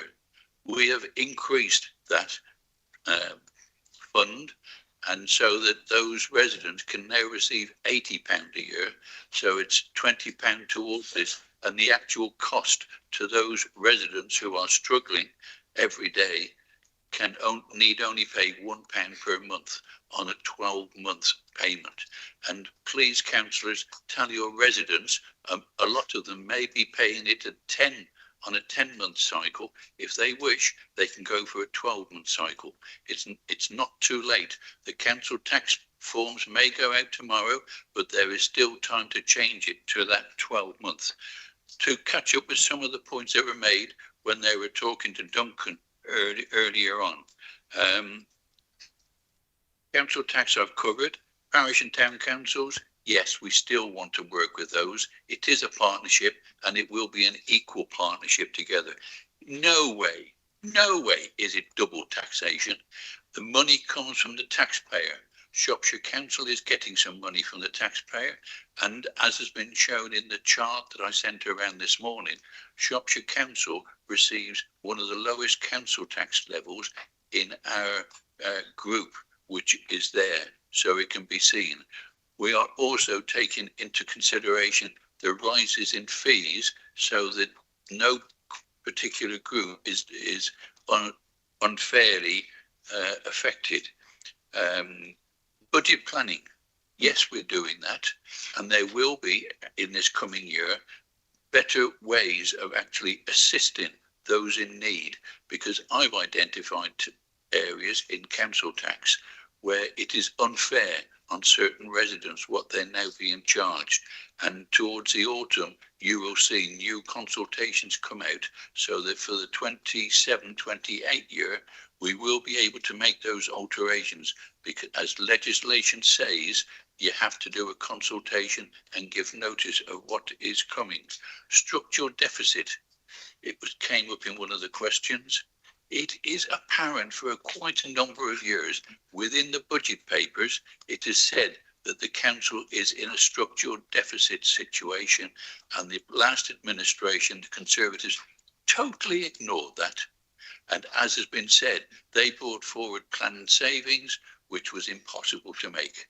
We've taken those out, and hence some of the rise for next year is that we recognise those savings can't be made, and to give time for the new method of working, that is what is needed. And if I pick up one or two items from the group leaders, consultant spend. I am ashamed to say this council spent that much on consultants in the Northwest Relief Road and the other places, PwC. Even to go back in history, the £52 million on shopping centres. Total waste. You have and we shouldn't have been doing it. 15 seconds, Roger. Okay. I will stop. I was going to say more, Chairman, but I think we've had a good debate now, and I think the case has been made. We do need to take this increase in council tax and borrow the loan, and all the appropriate recommendations are incorporated in the report. We do need to pass it today for the sake of the citizens of Shropshire. Thank you, Chairman. Okay, we shall move to the vote. The Chief Executive will read out your name. If you can indicate for, against or abstain, please. Thank you, Chair. Sho Abdul. For. Caroline Bagnall. For. Elizabeth Barker. Against. Bernie Bentinck. For. Neil Bentley. For. Ed Bird. Against. Jeremy Blandford. For. Andy Boddington. Okay. Duncan Bunman. For. Thomas Clayton, Against. Susan Coleman, Against. Rachel Connolly, For.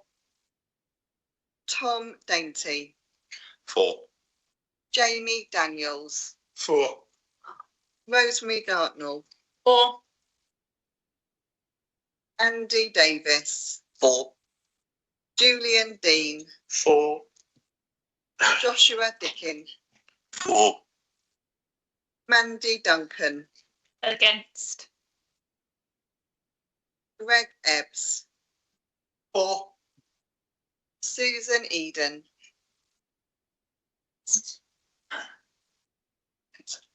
Against. Donna Edmonds, Against. Brian Evans, Against. Roger Evans, For. Adam Pfeiffer, For. Reese Bratton, For. Gary Groves, For. Andy Hall, For. Harry Hancock Davis, Against. Nick Hignett, Against. Alan Holford, For. George Holyhead, Against. Ruth Houghton, For. Dawn Hughman, Peter Hughman, Benedict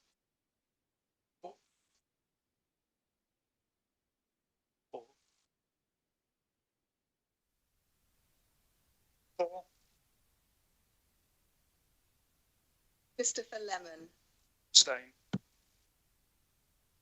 Nigel Lumpy,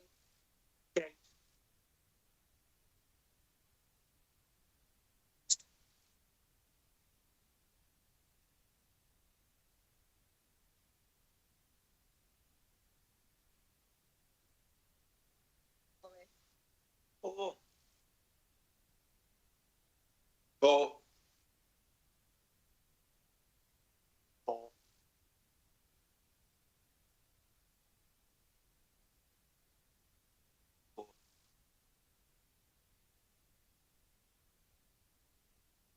Harry,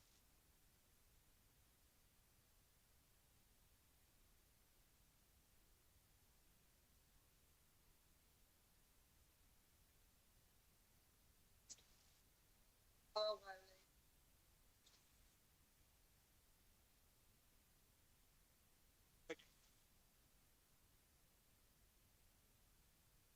John Tan,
Yeah. Yeah. So subject to auditing, it is 44 in favour, 21 against and 1 abstention. Thank you, everybody. It's relatively painless. Moving on to the Northwest Leaf Road. I invite Councillor Vasmer to move the report, and Councillor Wagner is seconding, I believe, and reserving his right. Councillor Vasmer. Thank you, Chair. My position on the North West Relief Road is a matter of public record. I have long stated that it is a financially and environmentally lucrative project. It has been the case for some time that this project has been unaffordable and it should have been cancelled before now. However, that is now an option for this council after the previous one, led by the Conservatives, repeated ignored calls to face reality. I know that some will celebrate if we pass the resolution today, but we must recognise that funding has been effectively wasted. I know that some will be disappointed if we pass the resolution today, but it is the only financial prudent thing to do. Money talks, and whatever your views on the effectiveness of the North West Relief Road as a means of easing congestion, nobody can argue against the prohibitive cost. As paragraph 2.9 of the report we are debating today makes clear, in our present financial predicament, we cannot afford payments of almost 4.5 million every year for 50 years. That would be a millstone around this council's neck for half a century. Nor would it be fair to suck the capital investment out of all the towns and villages across Shropshire just to finance one road in Shrewsbury. I think that even supporters of the road would agree that the environmental impact was a drawback. At this stage, I want to praise Better Shrewsbury Transport, indefatigable campaigners against the North West Relief Road and promoters of active travel, who successfully undermined claims of the road's benefits at the same time as mobilising nearly 5,000 objections on the council's planning programme. Ever since getting elected in 2017, I've campaigned against the North West Relief Road, when there were so many who supported the road and voted for it in council. Initially, my objection was centred around the environmental damage to the site of special scientific interest at Hancock Pool, the wonderful Shelton Rough, where I've walked many times and enjoyed that breathtaking view across the Severn, and the green wedge into the town centre along the Berwick Road, which brings the countryside into the town. There was also the potential polluting a major source of Shrewsbury's water supply, which was a risk that I did not believe was worth taking. But today we must face the financial reality and address the recklessness of previous leaders and cabinet members who believed false promises given by government ministers in off-the-cuff remarks during election campaigns. There is, of course, one section of the road that came first and was added to the overall scheme that received planning permission. That was the Oxon Link Road, which we are not debating today. It will be the subject of another report, which I will endeavour to present to Council as soon as possible.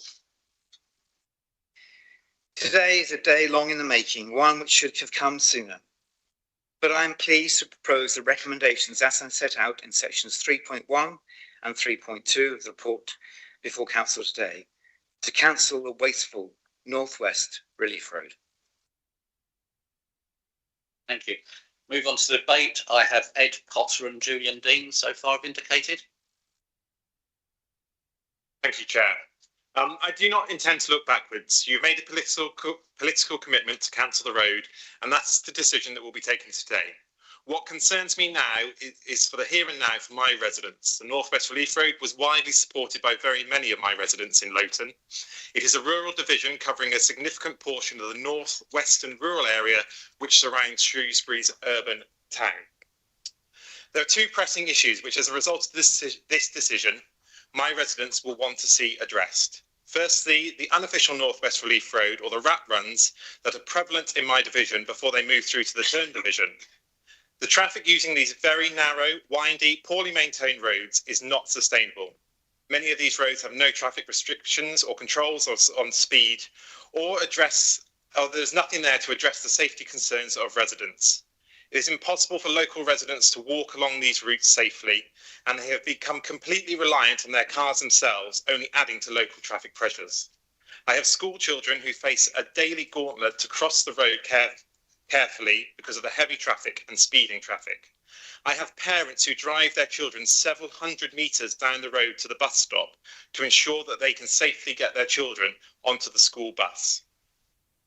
The sheer volume of traffic along these roads at certain times of day is not sustainable for these small country lanes.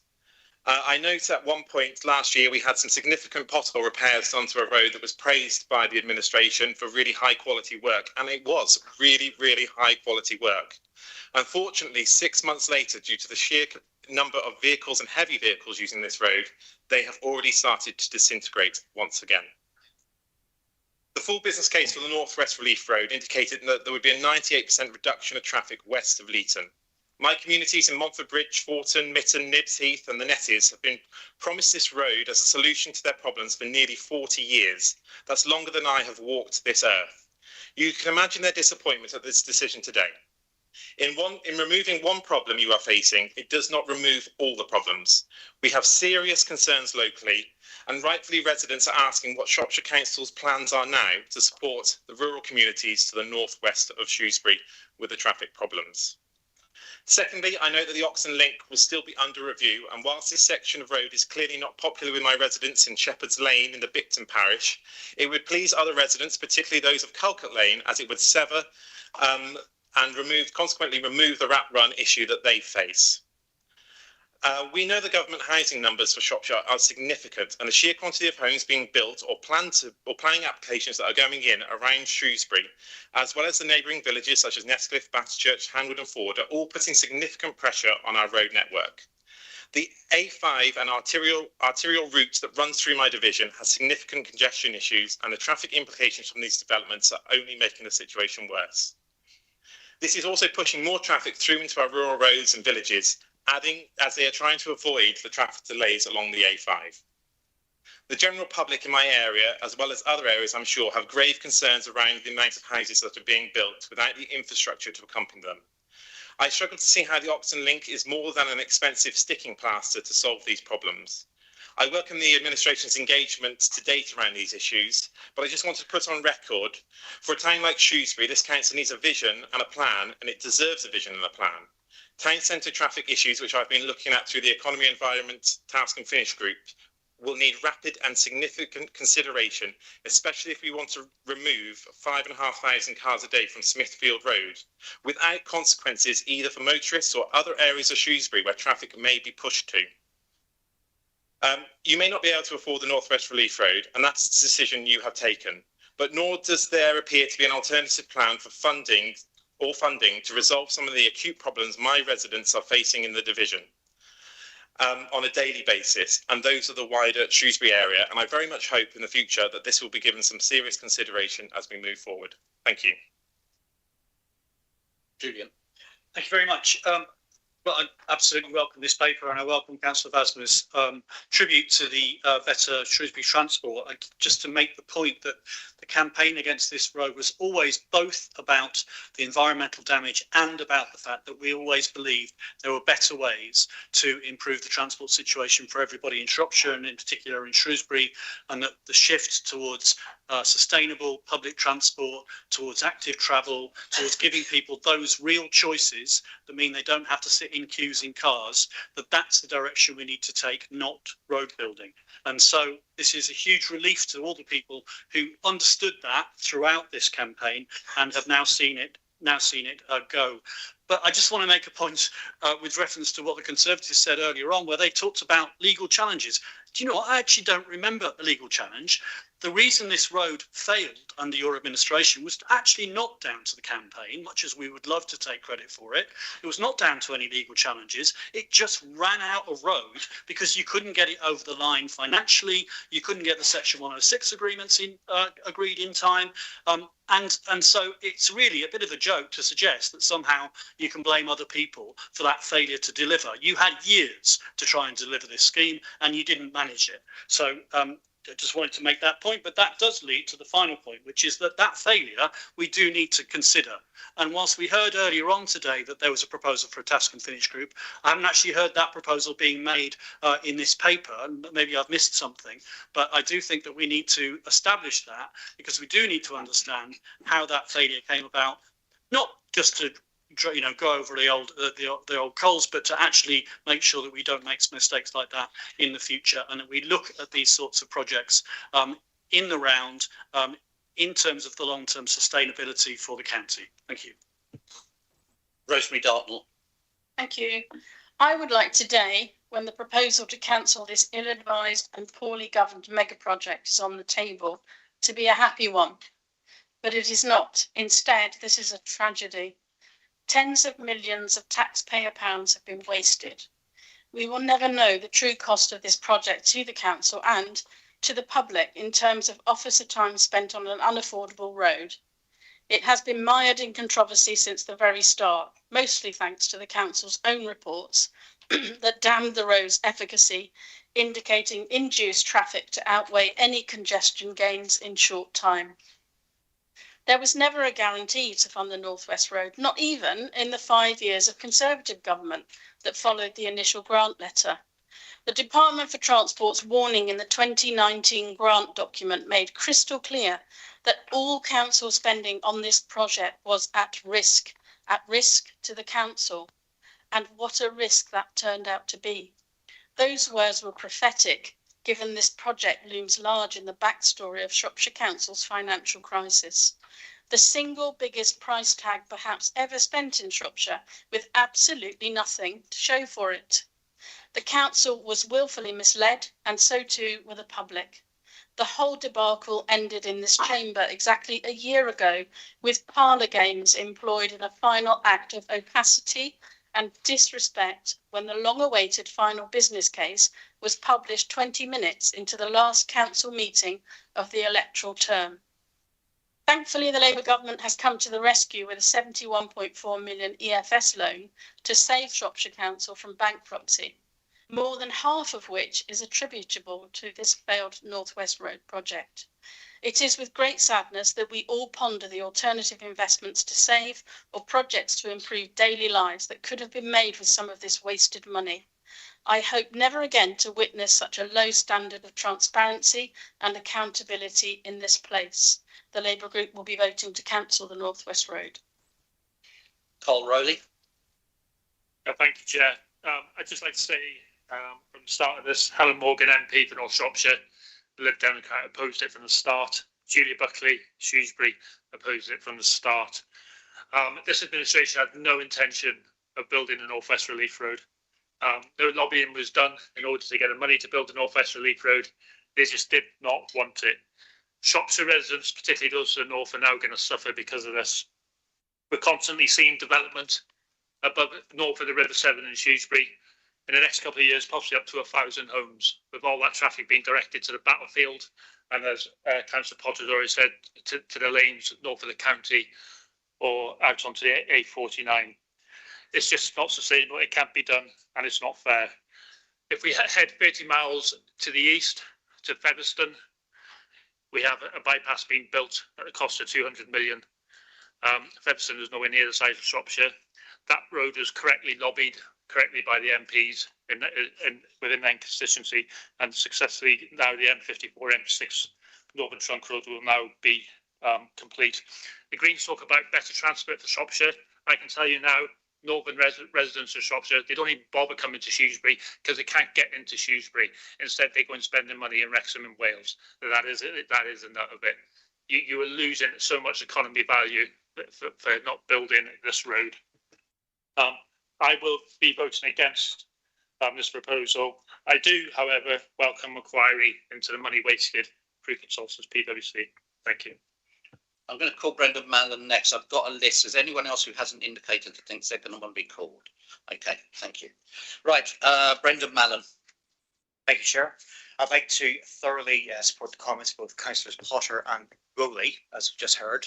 Particularly Councillor Potter, in that we are in a neighbouring division and suffer much of the same issues with an oversaturation of inadequate roads, an increasing number of massive housing developments going into the area for people who will have to work elsewhere, go to GPs elsewhere, and the kids to school elsewhere because it's unused. So by simply abandoning this today, you're just planting the field and creating a massive problem in the future with all this extra development. My proposal would be that we continue to put it on long-term pause, keep it shovel ready, and then once we are eventually out of the financial emergency, and that's planning to be in a financial emergency in perpetuity, have it ready to go, because we are going to need it. Also, we will see a change in national government, I'm sure. You can speculate who it's going to be, and there may be more money going to critical infrastructure, as Councillor Rowley pointed out. This is not simply about getting around Shrewsbury. This is part of the national roads infrastructure, highways infrastructure. So this is still a viable project. We can't afford it now. That's appreciated. We simply put it on the shelf and dust it off when it's ready, because we will need this road. Thank you. David Minnery. Thank you, Chair. I should be very brief. I just want to reassure members that the North West Relief Road is already on the work programme of my scrutiny committee. There will be an extra meeting called in early April, at which the terms of reference will be agreed for a task and finish group. And I hope some of the people who've been so vocal today will be happy to volunteer to join that group. Thank you. Mandy Duncan. Yes, thank you, Chair. I just want to add really to the voices of Councillors Mallon and Rowley. Residents across North Shropshire, and that includes my division, Sunderland and Old Heath in Shrewsbury, and also I know Harlescott and Battlefield, and as we've heard this morning, the northern market towns. We've all been left with worsening congestion and no replacement plan, despite the North West Relief Road being repeatedly presented as essential for access to employment areas, to supporting growth and to relieving pressure on the A5124 corridor. Continuing with the Oxon Link Road makes absolutely no sense if with the cancellation of the North West Relief Road. It's now just an expensive part of a scheme that doesn't actually exist anymore if we take the decision to vote for cancellation. So this situation, it's the direct result, as we've heard many times this morning, of years of inadequate oversight and poor decision making by previous administrations. I do welcome the administration's proposition for a task and finish group to include examination of commissioning and the management of design costs, but I would like some assurance that this will be more than just marking our own homework. Residents have got a right to know why the cost doubled with no deliverable scheme, how procurement was handled and who approved contract variations, why the Oxon Relief Road continued long after the North West Relief Road was no longer viable, and why no alternative transport plan was ever proposed for the north of Shrewsbury. Given the scale of the financial mismanagement, the millions already wasted, I think residents deserve complete transparency now, including an explanation of how this happened, what failures in oversight occurred, whether there might be a plan B, and how the administration intends to restore public confidence in decision making. Thank you. Ben Trefcott.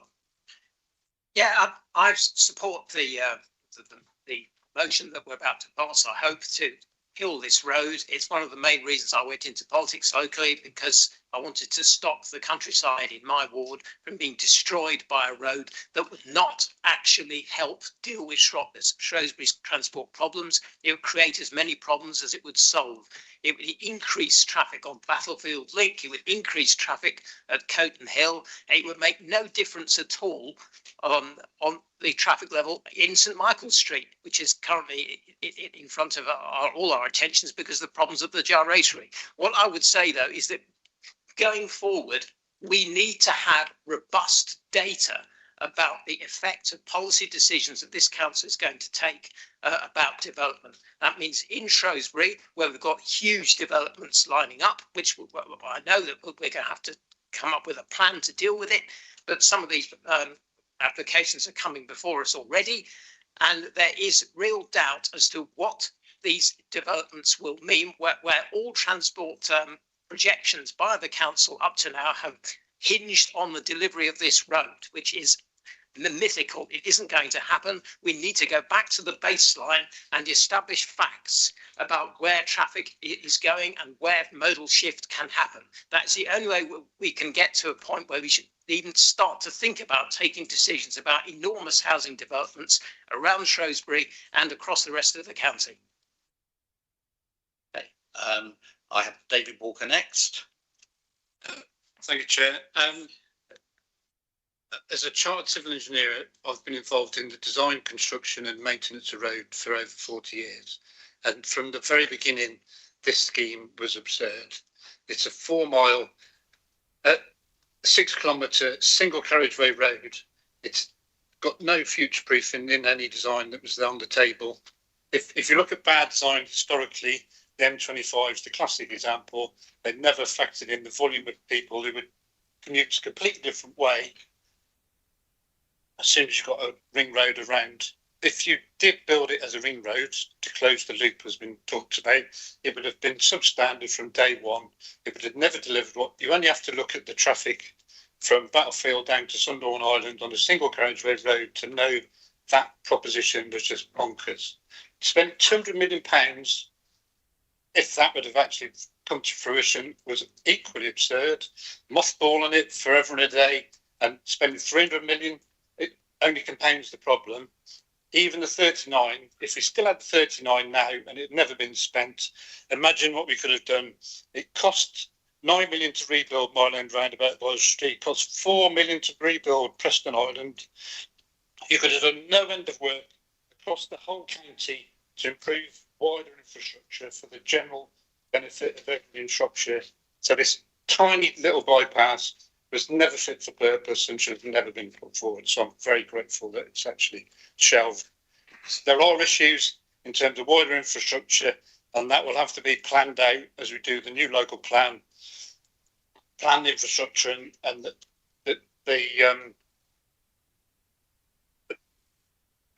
accept development and how it's got to be done in a proper planned way. We can't just do random things all the time and expect a different outcome. So I'm happy to support them. I asked for people to show if they're going to want to speak, so I'm going to call 3 more people that I've seen, which is Dan Thomas, then Sam Walmsley, and then Rob Wilson, and then we'll move up to some action. Thank you, Chairman. Did you? I didn't see it. I'll lob you in there as well. Thanks to the councillors from Reform UK who spoke on this, and as Councillor Rowley said, it's ultimately a political decision to cancel this due to the signing of a piece of paper before the election saying that if the Liberal Democrats and other parties got into power, they would cancel this road. The business case was very solid. I've got a couple of highlights. 7 kilometres of newly segregated cycle routes linking up the existing network of North Shrewsbury and making the whole county easier to explore by bike.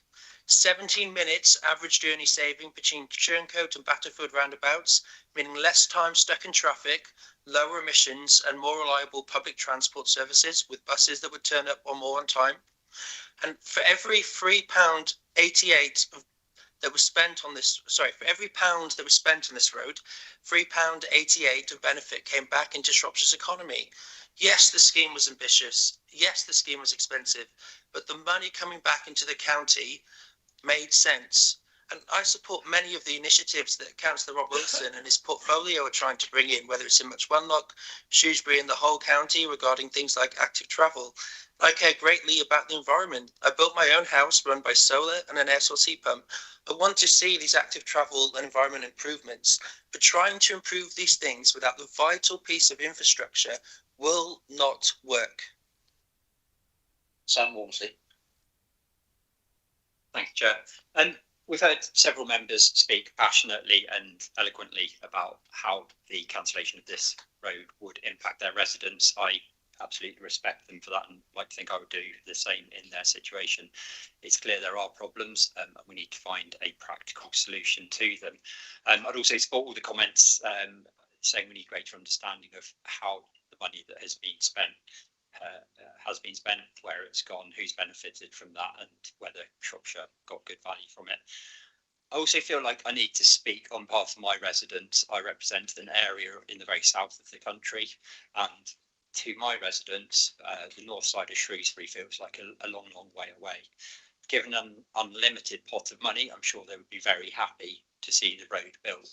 But as we all are painfully aware, the council finances are difficult, and for me, I couldn't vote to support a road when I know that it's going to mean that it's going to have very little benefit for the residents that I represent.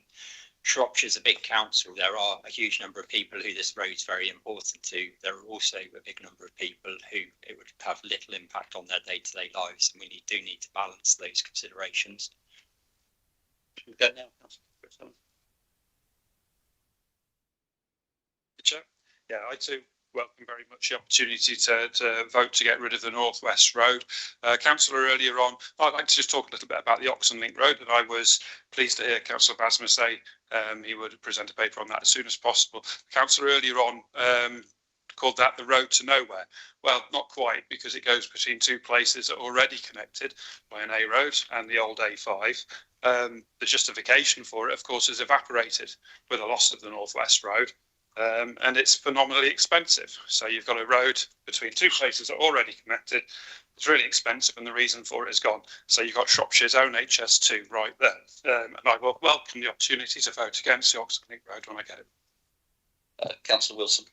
I'll be very brief, Chair. I think we've heard a lot about what the benefits or not might be of the North West Leaf Road, but I think all of those are predicated on a mythical approximately £150 million, which just does not exist.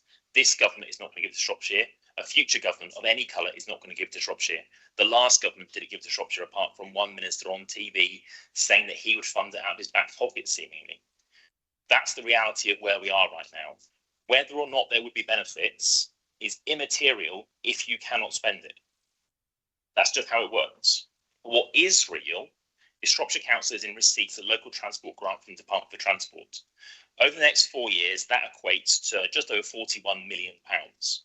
At present, for accounting terms, all of that money, based on decisions by the previous administration, is logged into this project.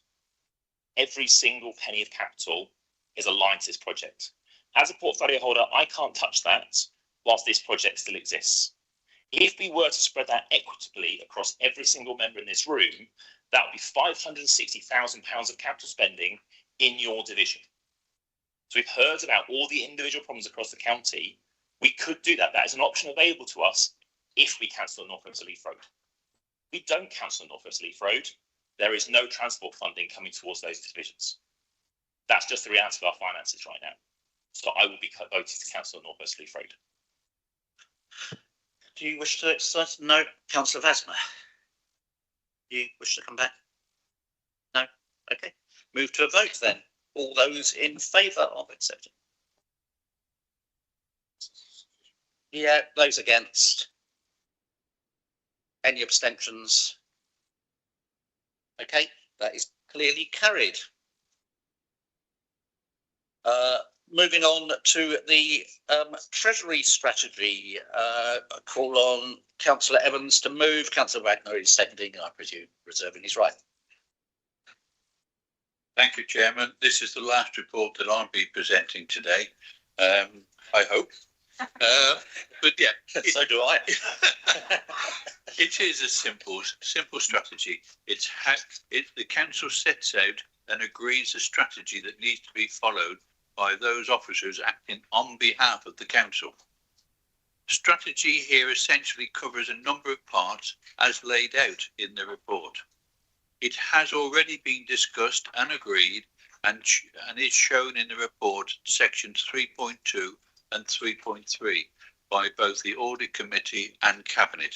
So here, Council is being asked to agree section 3.4 and its included parts. I propose that section 3.4 in its entirety is agreed. Anyone wish to speak? Move to a vote then. Those for? Those against? Abstentions? It's clearly carried. Report of the Shirehall Strategic Review. I'm not actually going to call to propose and second. I'm going to call on Councillor Husman to present the report of her group.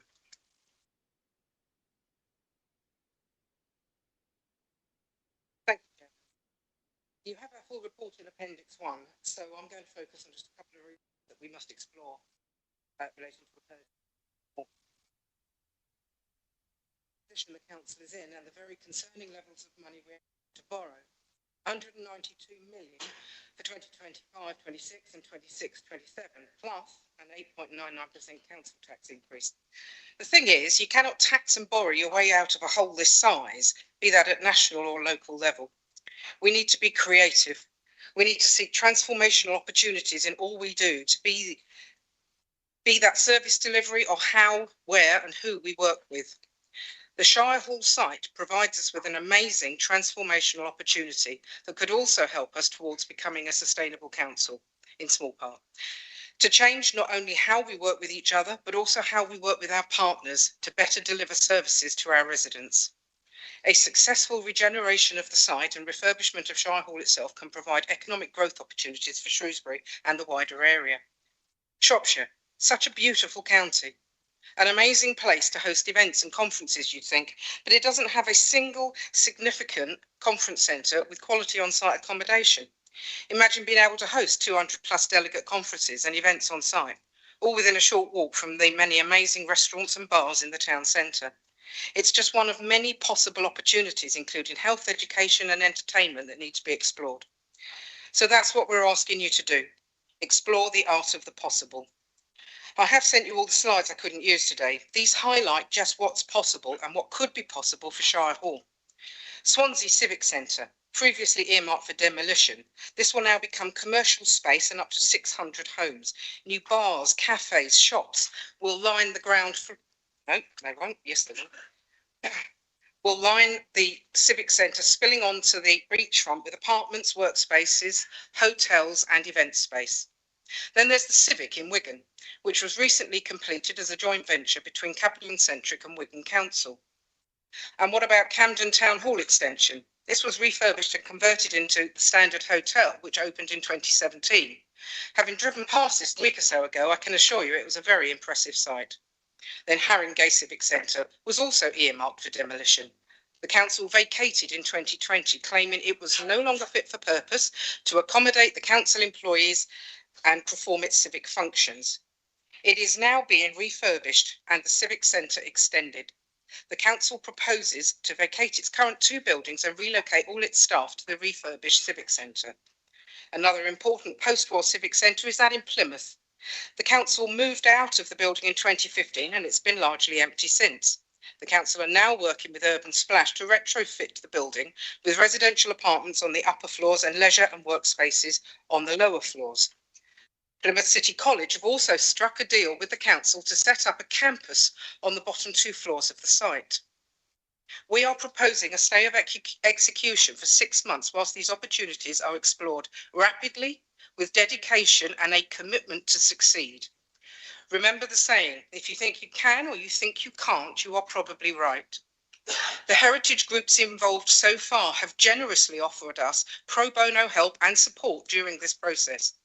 Their knowledge, expertise and networks will be invaluable. This is genuine transformational work which can help us towards building a sustainable council. Grants may also be available to explore the feasibility of a regeneration project. Government and many others increasingly realise that the most sustainable building is the one that already exists. I'll leave you with this thought. The world has changed since the demolition of Shirehall was first agreed. There is no longer the possibility of building a new civic centre. It would be totally unacceptable to borrow more money on top of the hundreds of millions we're going to have to borrow to continue providing services, to then go and borrow even more to build ourselves new offices. It is now a binary choice between Shirehall or Guildhall. We can seek to work with private sector partners to refurbish Shirehall, to create a modern and functional civic space for the council, or we remain at Guildhall indefinitely, potentially throwing good money after bad, because Guildhall is never going to be a suitable long-term home for the council. That is the choice we now face. Thank you, Chairman. Cool. Councillor Heatherkidd.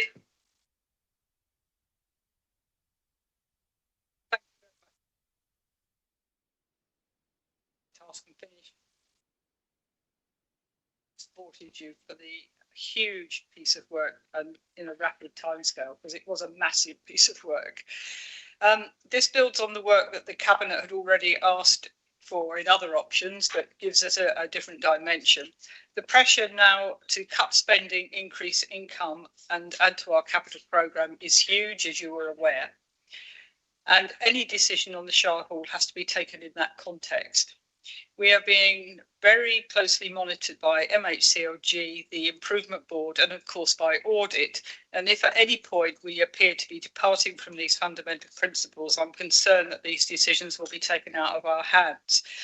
Nevertheless, I absolutely acknowledge the value of the work you have done and now propose that this returns to Cabinet for further scrutiny and consideration for several reasons.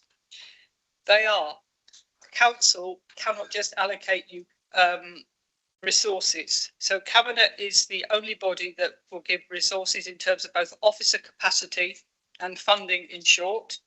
Investigation around detailed costings will need to be carried out, and some of the investigations both on from the original report that came to council and on the work you have done to assess timelines for all the work streams where possible, and we know that only Cabinet can look to allocate all of this work. What I would propose is this is going to take a few months to actually bring together, but I would propose we work towards having a special Cabinet that just does this, and everybody who wants to speak can then come and speak at that, and it gives everybody the entitlement to have their bit to say alongside looking at all the evidence that we can gather with the figures and the timelines.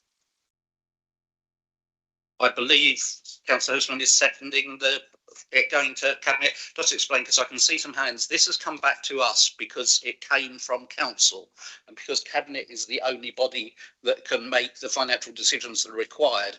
Really, it's best that we just move this by vote to Cabinet, and those of you who wish to speak at Cabinet, unless you've got anything really pertinent. That's Julian, what? Thank you. I'd support the proposal, but I would like to amend it, which is that the council also recommends to Cabinet to work towards the recommendations within this report. I don't think we can urge that. But the council is in referring this to Cabinet is also urging Cabinet to adopt the recommendations of this report. I would second that. Will certainly do that. I can't. Clearly, we can't. We're not mandating you, but I think the council is, having set up the task and finish group, is at liberty to take a view on those recommendations. If the council's view is that those recommendations are pretty good, and we would really like to see the Cabinet try and work towards them, then I think it's quite appropriate for the council to say that to Cabinet. So that's why I'm proposing that amendment to the proposal for it to go to Cabinet. Julian, if I could come back on that, the reason that I'm not saying we can do all of that is I want to consider them because I'm not sure that we can do the 6-month period. I need to be able to look at that because we're spending £400,000 a year on the building with nobody in it. And it's a lot of revenue. Yeah, through the chair. I absolutely appreciate that, which is why I use the word urge rather than mandate. Did you indicate it? Only this is going to be discussed and ultimately the resource allocation will come at Cabinet. I prefer consider to urge because I do think that we need to be more balanced about it. There are some really sensible recommendations. There are also some recommendations which we don't think are achievable. So I think it's perfectly reasonable to stay with Heather's proposal. If we want an amendment, we would accept that. I think we've had an amendment. We've had the seconder. Let's just say all those in favour of Julian's amendment. Those against. No, I think against one and I'm abstaining.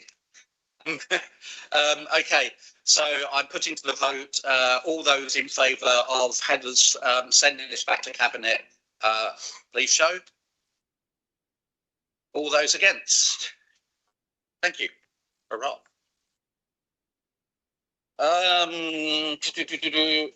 Item 14, social housing tenancy agreements. There are a couple of people who need to leave the room. Councillor Mark Owen, who didn't declare earlier because he hadn't spotted it, is also registered that he has an interest as a through Star Housing.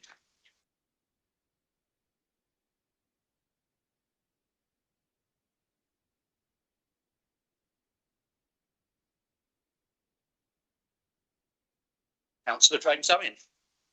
Thank you. I'm pleased to introduce this report on the revised Shropshire Council tenancy agreement. The statutory consultation engaged with more than 3,700 tenants, with the 94% supporting or raising no objection to the proposed changes, showing strong backing for the direction we are taking. These revisions reflect the administration's priorities, strengthening financial transparency, modernising the agreement and improving clarity for tenants. They also ensure our housing services keep pace with current best practice. A key proposal is moving from a 48-week to a 52-week rent charging model. While the vast majority supported the change, the consultation did highlight some concerns, particularly from older and disabled tenants, about losing rent-free weeks they rely on for budgeting during winter and festive periods. These concerns relate to the transition rather than the principle, and will provide targeted support, including budgeting advice and help with benefit adjustments to ensure no tenant is disadvantaged. The revised agreement also clarifies service charges, updates repair and maintenance responsibilities, and strengthens fairness and transparency throughout. Inequality, social inclusion and health impact assessment found no significant negative impacts, with positive benefits for low-income and vulnerable households. Subject to the approval today, the new agreement will take effect from April 2026, following the statutory notice period. These changes will support tenants, improve service consistency and strengthen the housing revenue account. The report delivers a clearer, fairer and more sustainable tenancy framework for Shropshire, and I recommend to Council to seek the approval to proceed. Jeremy, sorry, I forgot to say you were seconding. Do you want to speak now? Reserve your right? No? Julian. I'm not speaking against this. I just want to bring to the attention of the council's the curiosity that we've just had the people who have the most expertise on this, the council representatives on the Star Board, leave the room, which is just slightly strange in terms of how we come to be properly advised and how we come to manage our housing stock. This is because we have an ALMO. There are now only 10 ALMOs left in the country, and it is becoming increasingly obvious that that's an odd way for us to manage our housing stock. So whilst I'm going to be supporting this, I do think we have to seriously think about bringing the housing stock back into house in an ordinary way, so that those people who are taking responsibility for it within the administration and on over governance can also be part of the discussion as to making these decisions sensible. Also, just to point out, in previous years, I don't ever recall people leaving at this point. So we were probably breaking the rules previously, but it wasn't something that was bothering anybody. But I do think that if we are now in a position where those people with expertise are not in the room, then it's perhaps timely for us to start reconsidering the way we manage our housing stock altogether. Just to say, at least one of them left the room because he came to me to say that he thought he had to leave the room. I don't think anyone told him to. Anyone else wish to speak? Harry? Thank you, Duncan. So my colleagues and I, we welcome the tenancy agreement changes that have been put forward to Council, and we will vote to support these changes. The revised agreement aligns with current legislation, it updates responsibilities, it modernises the language, and it makes it easier for tenants to comprehend. But just changing words on a piece of paper is not actually the same thing as fixing the real problems that this organisation faces. The tenancy agreement mentions fraud and subletting once, only once. We are in a declared financial emergency. A vote has just gone through to put council tax up by 9%, and we are relying on a huge amount of borrowing from central government.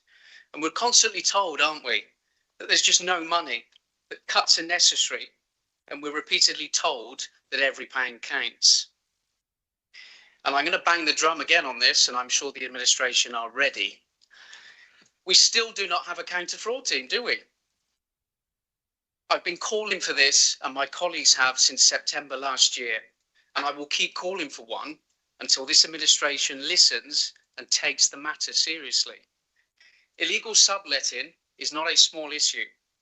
It is a council house being used by someone who should not be in it, while a family sits on the list waiting to have a home allocated. Fraudulent housing applications are not harmless mistakes. They're exploiting the system to leapfrog others. This is simply not acceptable, and the administration should get a grip, stop the dither and delay, and commission a counter-fraud team to crack down on fraud. But quite amusing, I cannot help but notice that after months of being told that this idea was simply unnecessary and unaffordable, There now seems to be a sudden flicker of interest from the Liberal Democrats in the concept of commissioning a counter-fraud team. I'm led to believe that the paper will be brought forward at Cabinet next month, so let's see what that brings. Well, how reassuring. The penny is finally dropping. If they now accept that fraud is real and a real problem facing Shropshire Council, which it is amongst many authorities across the country, they're not following an idea, you are catching up with one. So yes, we will vote for the proposed tenancy agreement changes today. It is an improvement, but please stop pretending that the job is done. All you're doing is simply putting forward a revised tenancy agreement. And until this council is willing to properly tackle tenancy fraud and illegal subletting, amongst other forms of fraud, we're leaving the door open to abuse, and honest residents are the ones who will pay the price. And the people of Shropshire will not forget that. Thank you, Mr. Chairman. Councillor Evans. Thank you, Chairman. I don't know if certain councillors want the headlines or not, but I really object to words being put in my mouth, which I have never said. If we go back over fraud, it came to council, referred to audit, referred to cabinet, and then the first time it's going to be discussed at cabinet is in March. It has never been discussed because of the procedures that need to be followed. It would have been good if the question and etc. would have come to cabinet right at the start. It is going to be looked at. There is a report going to March. I've seen a draft one, as has the leader, and we're not playing about with it. We do take it seriously. It is wanted to be looked at, and that will be one of the recommendations if you have the patience to wait and don't try and search for the headlines. Fraud, we are looking into. There is a fraud team already as part of order, Chairman. Audit team. So I am referring to the comments that were just made. Point of information, Chairman. Thank you, Chairman. You guys have been in this council for a very long time, and I have watched audit committees before, and not anybody has mentioned the fact that a fraud team needs to be commissioned. So I certainly do not take lectures from the administration with regards to fraud.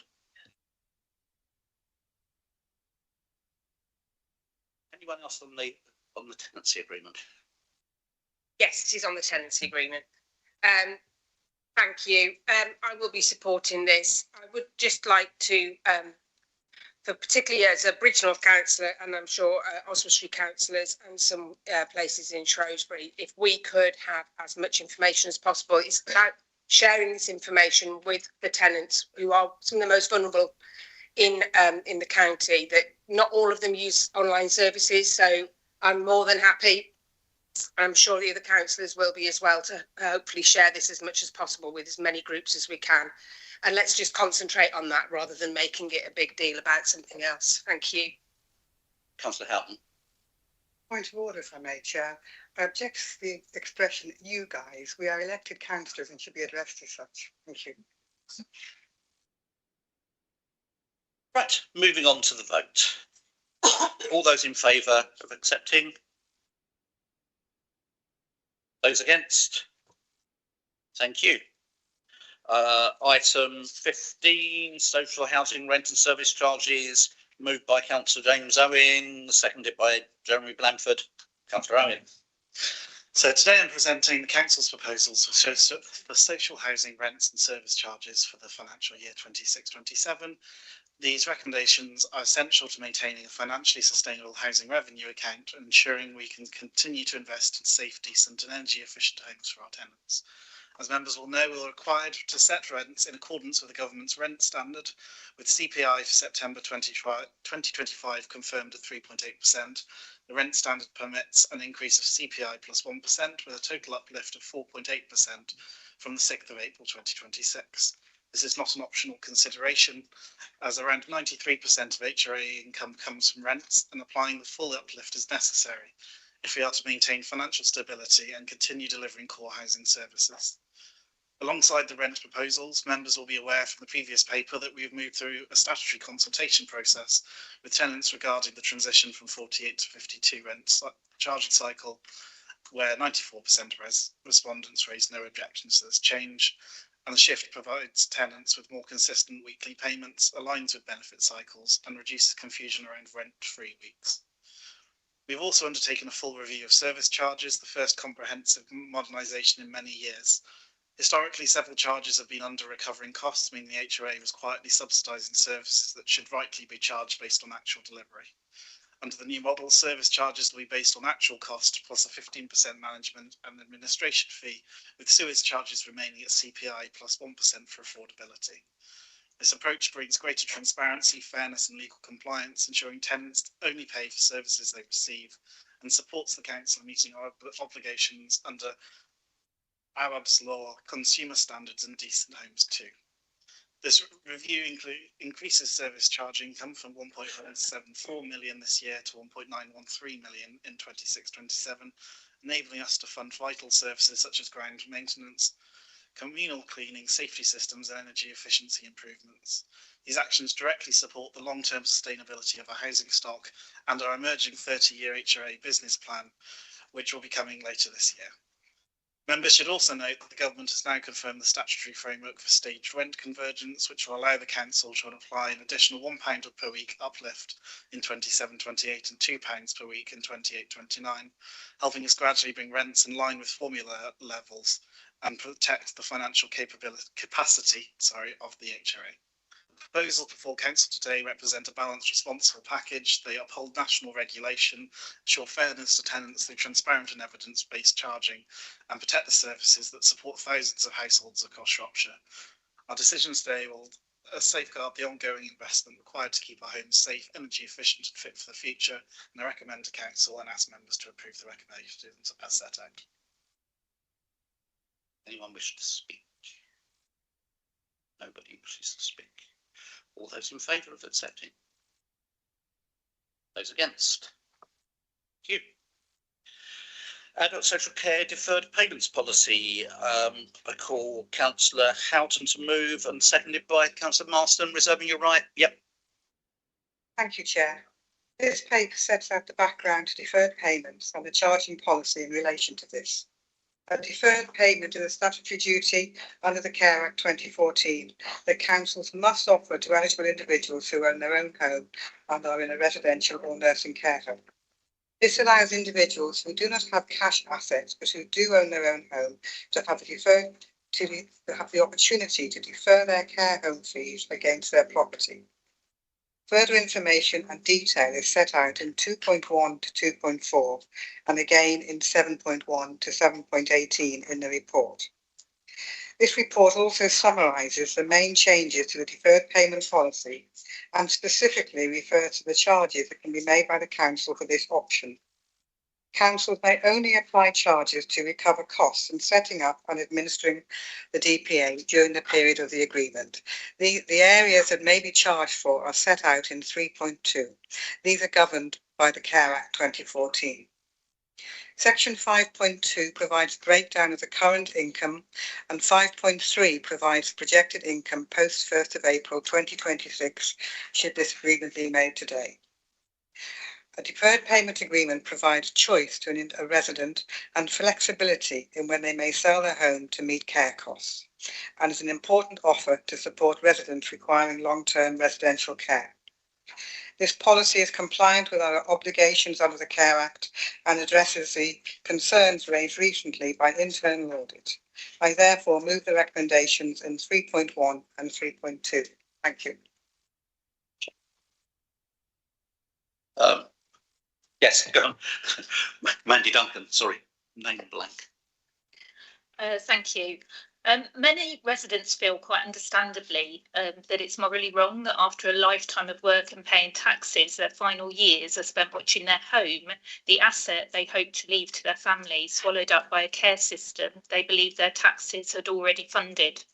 No other part of our welfare state requires someone to sell their home in order to access basic support. Deferred payments exist to protect vulnerable residents from being forced to sell their homes in a moment of crisis.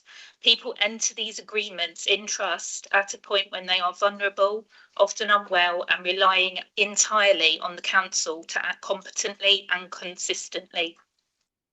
As a council, we have an ethical duty to manage deferred payments clearly, consistently and professionally, because every pound we fail to collect is a pound lost from frontline services. The statutory duties are clear, but our own reports show that we have not always met that duty, and that should concern every member in this chamber. Given the scale of the weaknesses identified, it is not just responsible, but essential that we put a proper system in place. And that is why I and my colleagues will be voting for this policy. However, what I would like to see is a full public report quantifying how much interest and administrative income should have been collected, how much actually was, and how much is now irrecoverable, and also a clear explanation of why basic statutory requirements were not consistently met. Residents deserve confidence that their council handles these sensitive financial arrangements with the seriousness, skill and integrity they require. At the moment, I don't think that confidence is there. Thank you. Anyone else wish to speak? Councillor Houghton, would you like to come back on that? Yes, thank you, Chair, and thank you, Councillor Duncan, for your comments. I accept your point, but we are moving forward, looking forward, and in 12 months' time, I'd be very happy to come back to scrutiny to see how this policy is being implemented. Thank you. Right, move to the vote. All those in favour? And against? The abstentions? So 1 against. Okay, moving on to motions. Motion, is it 17A from Councillor Edmonds? Oh yes, for those who don't know, 17C has been withdrawn. The very similar motion has been withdrawn. Councillor Edmonds. Okay, thank you. Before I start, I just want to point out a slight error that was made when submitting the report. In the first line of the council there resolves that. So number 1, it says the council's procedure rules be amended to reflect that officers responsible for preparing reports following a full council, and obviously that should be ahead of, because it doesn't make sense to prepare reports afterwards. But anyway, that aside, so if the minutes could reflect that, I'd really appreciate it. But that aside, Chair, colleagues, I'm bringing this motion forward today for a very simple and straightforward reason.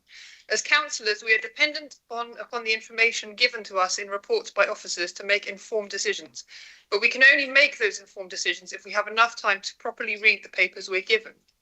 Over recent months, we've all experienced reports arriving right down to the wire before a meeting, sometimes with just minutes to spare. That might sound procedural, but it has real consequences. It means less time to scrutinise, less time to formulate the right questions, and ultimately a greater risk that we're making crucial decisions without the full picture, decisions which affect every person living in Shropshire. That's not fair on us as members, and more importantly, it's not fair on residents who expect us to be on top of the detail within these reports. So the motion calls for the procedure rules to be amended to ensure that that reports are with us at least 5 working days ahead of the meetings. This isn't a new principle we're inventing. Our own procedure rules already say that members should have sufficient time to consider the reports. National legislation says the same thing, that transparency only works if information is available in good time. Section 100B of the Local Government Act makes clear that agendas and the associated papers must be made public at least 5 working days before a meeting is held, and that councillors should see those documents ahead of the public. The guidelines are very clear, but in practice, we all know that timelines slip, sometimes routinely, sometimes without very much explanation, and that's what we need to tighten up on as a council. This motion isn't designed to catch anyone out or to be punitive, but to create a rhythm we can all rely on. And where there are genuine reasons that the deadline can't be met, the motion simply asks for a clear explanation and a new timeline. In other words, clarity instead of drift. The second part is about fairness and flexibility. At the moment, councillors have to give 10 working days notice to bring a motion, while the wider system operates on shorter timelines. Reducing that to 5 days brings parity between members and the organisation as a whole. It puts us on more equal footing and recognises that we are part of the same decision-making ecosystem. It also makes this chamber more responsive. Issues don't conveniently arise in neat administrative cycles. Sometimes something happens in our communities, and it's right that council can debate those while they're still current and relevant, not weeks later when the moment has passed. 5 clear working days still gives structure and notice, but it gives us the flexibility to speak to what's actually happening on the ground. Importantly, we've also built in a 6-month review period so that we can see how these changes work in practice and adjust if needed. These aren't radical changes, obviously, they're practical. They're about making sure that we have the information we need when we need it, and that councillors have a fair and workable route to bring forward the issues our residents care about.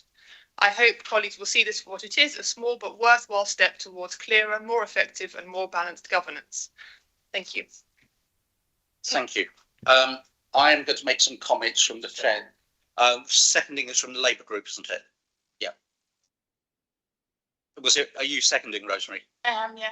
Okay, can I make some comments from the chair and then we'll see where we go from this? I've obviously spoken to officers about this and have had some feedback from officers on it. And while I fully accept there are some issues about some material coming from officers in a more timely manner, there are issues about how this meeting works that I think this causes some quite big problems with. It is in the Constitution that myself, in association with the Chief Executive, and we do it with Democratic Service Officers, look at the agenda in advance and look at any motions coming forward to see if they're valid. If the timescale for that is cut down, I can see some quite big problems in how we manage this meeting. Council has got a constitutional body for dealing with this sort of stuff, which is the Constitution Working Group. Constitution Working Group consists of the leader, deputy leader, and group leaders. So I wish to bring forward from the chair a proposal that this gets referred to the Constitutional Working Group, consisting of those members plus yourself and myself, to consider what is in here and bring a report back to council. I'll second that, Chair. Well, the first part of the motion actually literally just ratifies into our rules of procedure what's already in law. So I don't see why that would need to go to.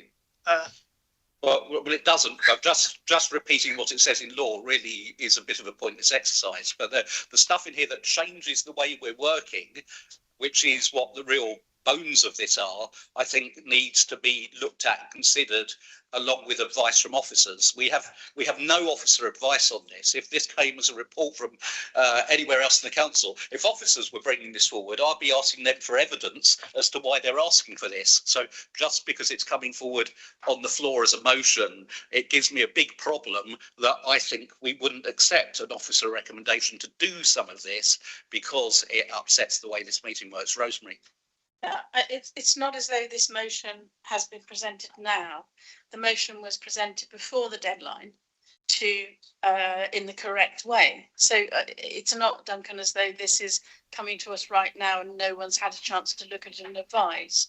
I mean, I'm quite happy for it to go to the Constitutional Working Group, but equally it has been provided in the correct manner. My only power within that is to rule a motion out of order. I don't have a power to amend your motions, unfortunately.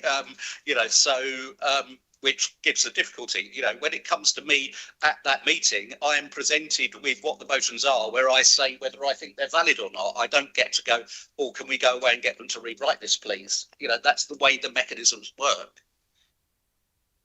So just to clarify then, are you presenting an amendment that we can vote on as a council? Yes, I'm proposing that we instruct the monitoring officer to call a meeting of the Constitution Working Group plus yourself and myself, because I'm involved in the mechanics of this, to look at this and bring it back to council. Well, I mean, that would be for the council to decide whether they want to vote on that motion. Correct. Okay. That's the motion. Right. Yeah. Okay. That is the motion I've made, seconded by Councillor Groves. Why are you looking at me? Because you asked me the question. You asked me the question, so I was answering your question. And I tried to lay out to you why I'm taking it down this route, because I think that way, hopefully, we can get a workable answer. Okay, all those in favour of the proposal, this goes to the Constitution Working Group. Right. Plus yourself and me. Thank you. Right. On to the motion from Councillor Brendan Mallon and the Reform Group. Councillor Mallon. Thank you, Chair. Globally, the transition to net zero energy systems is in a state of rapid collapse. No large economy is persisting with this, and only a handful of lesser economies are still fully committed. The US is unequivocally out. Russia, India, most of Asia and South America were never really in, despite the Paris Agreement, and China simply lies. China's wind and solar farms are merely a shop front for the planet's primary manufacturer of that equipment. Meanwhile, they rapidly expand coal and nuclear use. China alone is 32% of global emissions, more than the combined developed world. Chinese per capita emissions surpassed the UK in 2022 and are now already double the UK's, with no slowdown in the increase. China, plus just the USA and India together, make up fully half of global emissions. And for further context here, the top 10 makes up 70%, and that does not include the UK, which is well down. The latest domino to fall is Germany. Previous dependence on Russian gas and their abandonment of nuclear makes Germany now heavily dependent on coal and lignite, 14%, and LNG, and thus the EU's largest emitter at 22% of the total. Unaffordable energy has resulted in large-scale offshoring of German heavy industry. Thus, Chancellor Merz's announcement to reverse their energy policies, maintaining net zero in name only. What remains is a handful of smaller European economies, plus Australia, still pursuing net zero to a similar extent as the UK, with a combined CO2 output circa 7% of global emissions. Canada nominally has net zero policies, but unlike the UK, continues with extensive hydrocarbon production. Clearly, 7% of net zero is little more than a rounding error. Thus, any further spending on net zero is an obvious waste of money. And if I can expand on that, I haven't had a chance to study the budget. If you look at the 1.45 million of SIL funds for the Bishop's Castle decarbonisation, 4.66 million in quote-unquote prudential borrowing for social housing decarbonisation, £1.5 million of similar borrowing for the Masonry Solar Farm, the extra £1.3 million in pyrolysis, plus 250k on corporate solar roof PV, 300k on highway decarbonisation, and 100k per annum each on the property sustainability strategy and the carbon reduction programme board, whatever they are. If you add all that up, that's nearly £10 million in a year. That's half the proposed total increase to the council tax. It's twice what would have been the annual repayment on the North West Relief Road. We could have had a dual carriageway. So to conclude, a number of councils around the country, including Labour-led Islington, have heavily curtailed or suspended net zero spending. In the context of our financial emergency, in order to reduce both capital and revenue spend, we move that the council immediately suspend all net zero related spending, pending a review of value for money beyond clearly ineffectual reductions in CO2 emissions. Thank you. Who's seconding that? You wish to speak now or no? I have Julian Dean. Thank you. So in speaking against this, I'm not going to go into the detail of this partial, biased and inaccurate motion, which is sort of typical of the sort of AI slop you'll get if you ask a partial, biased and inaccurate question of AI. But I will point out that there's a word missing, which is, or two words missing, which is climate emergency. It makes absolutely no mention of that fact at all. So presumably the group is simply happy for us to drive 100 miles an hour into the oncoming emergency with no measures whatsoever to protect the people of Shropshire or the wider community. Which is not a surprise given that the funding for their party comes largely from fossil fuel interests and climate deniers. I'm making a speech. I will also point out some of the hypocrisy involved in this, given that the group actually voted in favour of the investment in biochar recently, and that their mayor in the northwest, in the Humber region, is now right behind green investment, recognising that it is both good for the future but also good for jobs and good for the skills of that area. And also, I have to point out that there's an element of kicking the ladder away from underneath you when we know that the leader of the group now enjoys a well-insulated home which is heated by a heat pump, which is what much of the investment that you are talking about is hoping to achieve for our social housing tenants. but the biggest weakness here, and it was partially addressed in the speech, is the fact that effectively this is a budget amendment, and I'm a little bit surprised, frankly, that it was even allowed. So the last sentence talks about taking money out of the budget.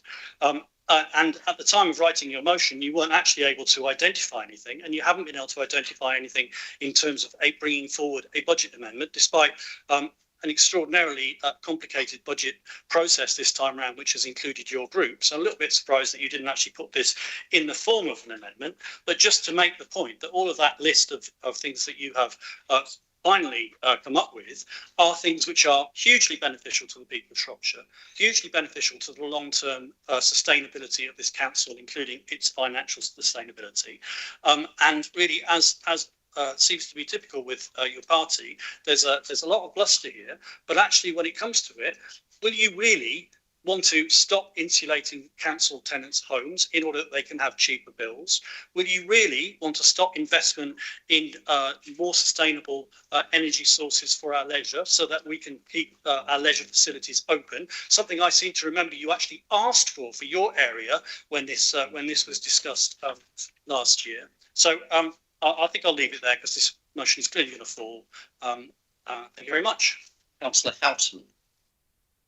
Thank you, Chair, and thank you, Councillor Mullen. I was going to make sort of general comment about net zero, but as you mentioned Bishop's Castle Pool, you've opened it very nicely for me to comment more fully on that issue. And had I known that you were going to mention it and if you'd included it in your motion, I would have invited you to Bishop's Castle on Monday with the opportunity, those that had been involved, to see the work progressing on that pool itself, which is a very valued resource for the local community, a very rural local community, which has benefited from SIL money and capital and a huge amount of government money and local funds that have been raised, specifically to insulate and include cheaper heating systems to make that pool sustainable. So by not doing that, we would have had a pool that had nothing. That we would have been closing with people in that very rural community expected to travel to Shrewsbury or Ludlow to swim. And I'm very sorry you missed the opportunity to visit on Monday had I had known. Thank you. Councillor Rob Wilson. And Councillor Dean talks about words that were missing. I'm trying very hard in this motion to spot the word Shropshire. I see Germany, I see China, I see South America, Asia. I don't see Shropshire. We're elected as Shropshire councillors. This is Shropshire Council and considering motions related to Shropshire. And you mentioned specifically maybe solar farm. That will provide a revenue return to this council. I don't think we should be stopping that in the situation we're in. I don't even know Reform's view on pyrolysis. We had a meeting here last year where we had to put additional money in to make that work in Ludlow. Reform were against it. Following that, they went and did more research, and then they were so in favour of it, they wanted it involved in the Sundawn swimming pool. But then we hear today that they're adding it up in their figures of things we should cancel because somehow that's net zero and that's bad. Just because something is good for the climate doesn't mean it's not that good for the economy. We are making choices for Shropshire which are good for the people of Shropshire. And I will leave it there. Rosemary Dartmoor. Thank you very much. I also find myself in difficulty reading this motion. It talks about all sorts of things that don't seem to be backed up by fact. China's, unless it's lies, of course, China's move towards green energy is vast and unstoppable, exceeding fossil fuels about this year, really, but well, in fact, probably about 2022. The same thing is happening in many major economies, and the simple fact of the matter is whatever you call it, using more efficient energy systems and cleaner energy systems is better for our environment, but in 99% of occasions it is also cheaper. So a good example of that is the change from regular, I can't remember what the name is, the SOX lighting, street lightings that we had across the county to LED lighting has brought us a huge amount of energy savings. So these things are usually a twin benefit, and we will not be voting for this motion. Charles Shackley Bennett. Thank you, Mr. Chairman. This is a contentious matter, as we all know, but the underlying premise is two, really. One is the arguments are often based on savings from using renewable energy, without taking into account the subsidies those often reduces the cost of those that energy. We can end up with kind of circular arguments. The most effective way of finding out what's the most efficient way of doing something is to look at the market. And if net zero policies were really effective, then we wouldn't need government subsidies and all the rest of it to make them work. What I'd like to come back to, more importantly, is the underlying thrust of these discussions. And that is the fact that the community at large have accepted the fact that there's such a thing as settled science, that climate change is in fact real and caused by man's activities. Climate change is real. The Earth has had a climate for about 3 billion years, and during that 3 billion years, it's gone up, it's gone down. One thing it has never done is stayed the same. If we were sitting here 11,000 years ago, there would now be 2 miles of ice above us. If we'd been here in the Roman times, we'd now be growing grapes outside. The climate is not driven, as we think, by carbon dioxide in the atmosphere. There's a lot of evidence now, increasing evidence, that in fact it's nothing to do with the carbon dioxide. And if there is any influence in that, it's probably beneficial. So we start off with the premise which is wrong, and we start making policies which end up being a little ridiculous. What we're saying here is that we're spending money on, quote, net zero to try and save the planet by reducing the amount of carbon dioxide in it, when in fact that's not actually the case. And so what we're saying is, don't throw good money after bad. Just stop spending this kind of money, and let's save the people of Shropshire, I think, probably several £1 million a year, maybe £8 million a year. That's worthwhile saving, particularly given our financial circumstances. Sorry, I've got a few more minutes, I think. I studied my physics 60 or 70 years ago, and that physics has changed a lot. I did particle physics, and there was no mention of a quark in those days. If you go into particle physics now, the whole thing's been totally changed. You can't talk about settled science. Ulcers were once thought to be some strange thing we couldn't determine, and we did all sorts of dreadful things to people with ulcers. A scientist discovered that a bacteria could live in the gut. That's what caused ulcers. The whole of settled science in terms of medicine was changed by that one discovery. There's no such thing as settled science, and nor is this so-called climate issue. There have been Nobel-winning scientists now telling us there is not a climate emergency. And all I can say to all of you is, for God's sake, go and do some research, some serious research on climate and climate technology. When you discover, as I have discovered, as a matter of fact, there's no emergency. In fact, there is no direct relationship between carbon dioxide and the Earth's climate. Then we can start making some sensible, rational decisions. But one thing we can do right now, we can save this council £8 or £10 million a year by abandoning a policy which is simply a waste of time. Thank you. Chairman, I move that the question be put.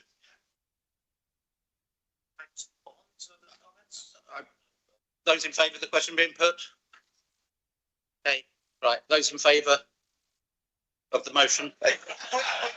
Point of order, Chairman. Point of order, Chairman. Do I not get to respond to those comments? Not if there's a vote that the question be put. No, you don't. I'm sorry. What question? The motion? The motion. I've raised a question for a long time. Point of order, if you're going to put, why don't you put the motion first? The motion is, and that question be now put. Would you please offer that to us so we can vote on it? Sorry. I just did. Right. All those in favour of the motion, please show. Those against the motion, please show. Point of order, Chairman. I will repeat. Don't I get to respond to the criticisms made which have been unsubstantiated, which I have a response for? Point of order is that you disagree with a procedural bit or a point of law. If you wish to make a point of personal explanation, I will allow you to make a point of personal explanation. Chair, but my point is that as the proposer of the motion, from previous experience in this room, and I've only been here for 8 months, that you get to respond. Yes. So I make my point. There's responses, and I can come back with responses. There was a move from the floor that the motion be put. There was a seconder from the floor. I put that question to the room, and the room voted for it. If that's the case, anybody can kill any motion at any time if they get together and decide to do that. Is that correct? Yes, they can. Yes, not democratic.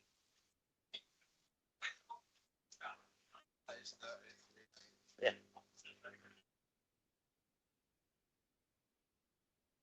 Okay. Moving on to the report of the Shropshire and Wrekin Fire and Rescue Authority. I think Councillor Faithful is presenting this. Yes, mainly I would like to suggest only to propose and accept the report, please. Yeah. Seconder for, Councillor Evans, those in favour of accepting the written report as received? Thank you. I move that in accordance with provisions of Schedule 12A Local Government Act 1972 and paragraph 10.43 of the Council's Access to Information Procedure Rules, the public and press be excluded for consideration of the remaining business. Seconded. Can we cut the live feed and let me know when it's cut?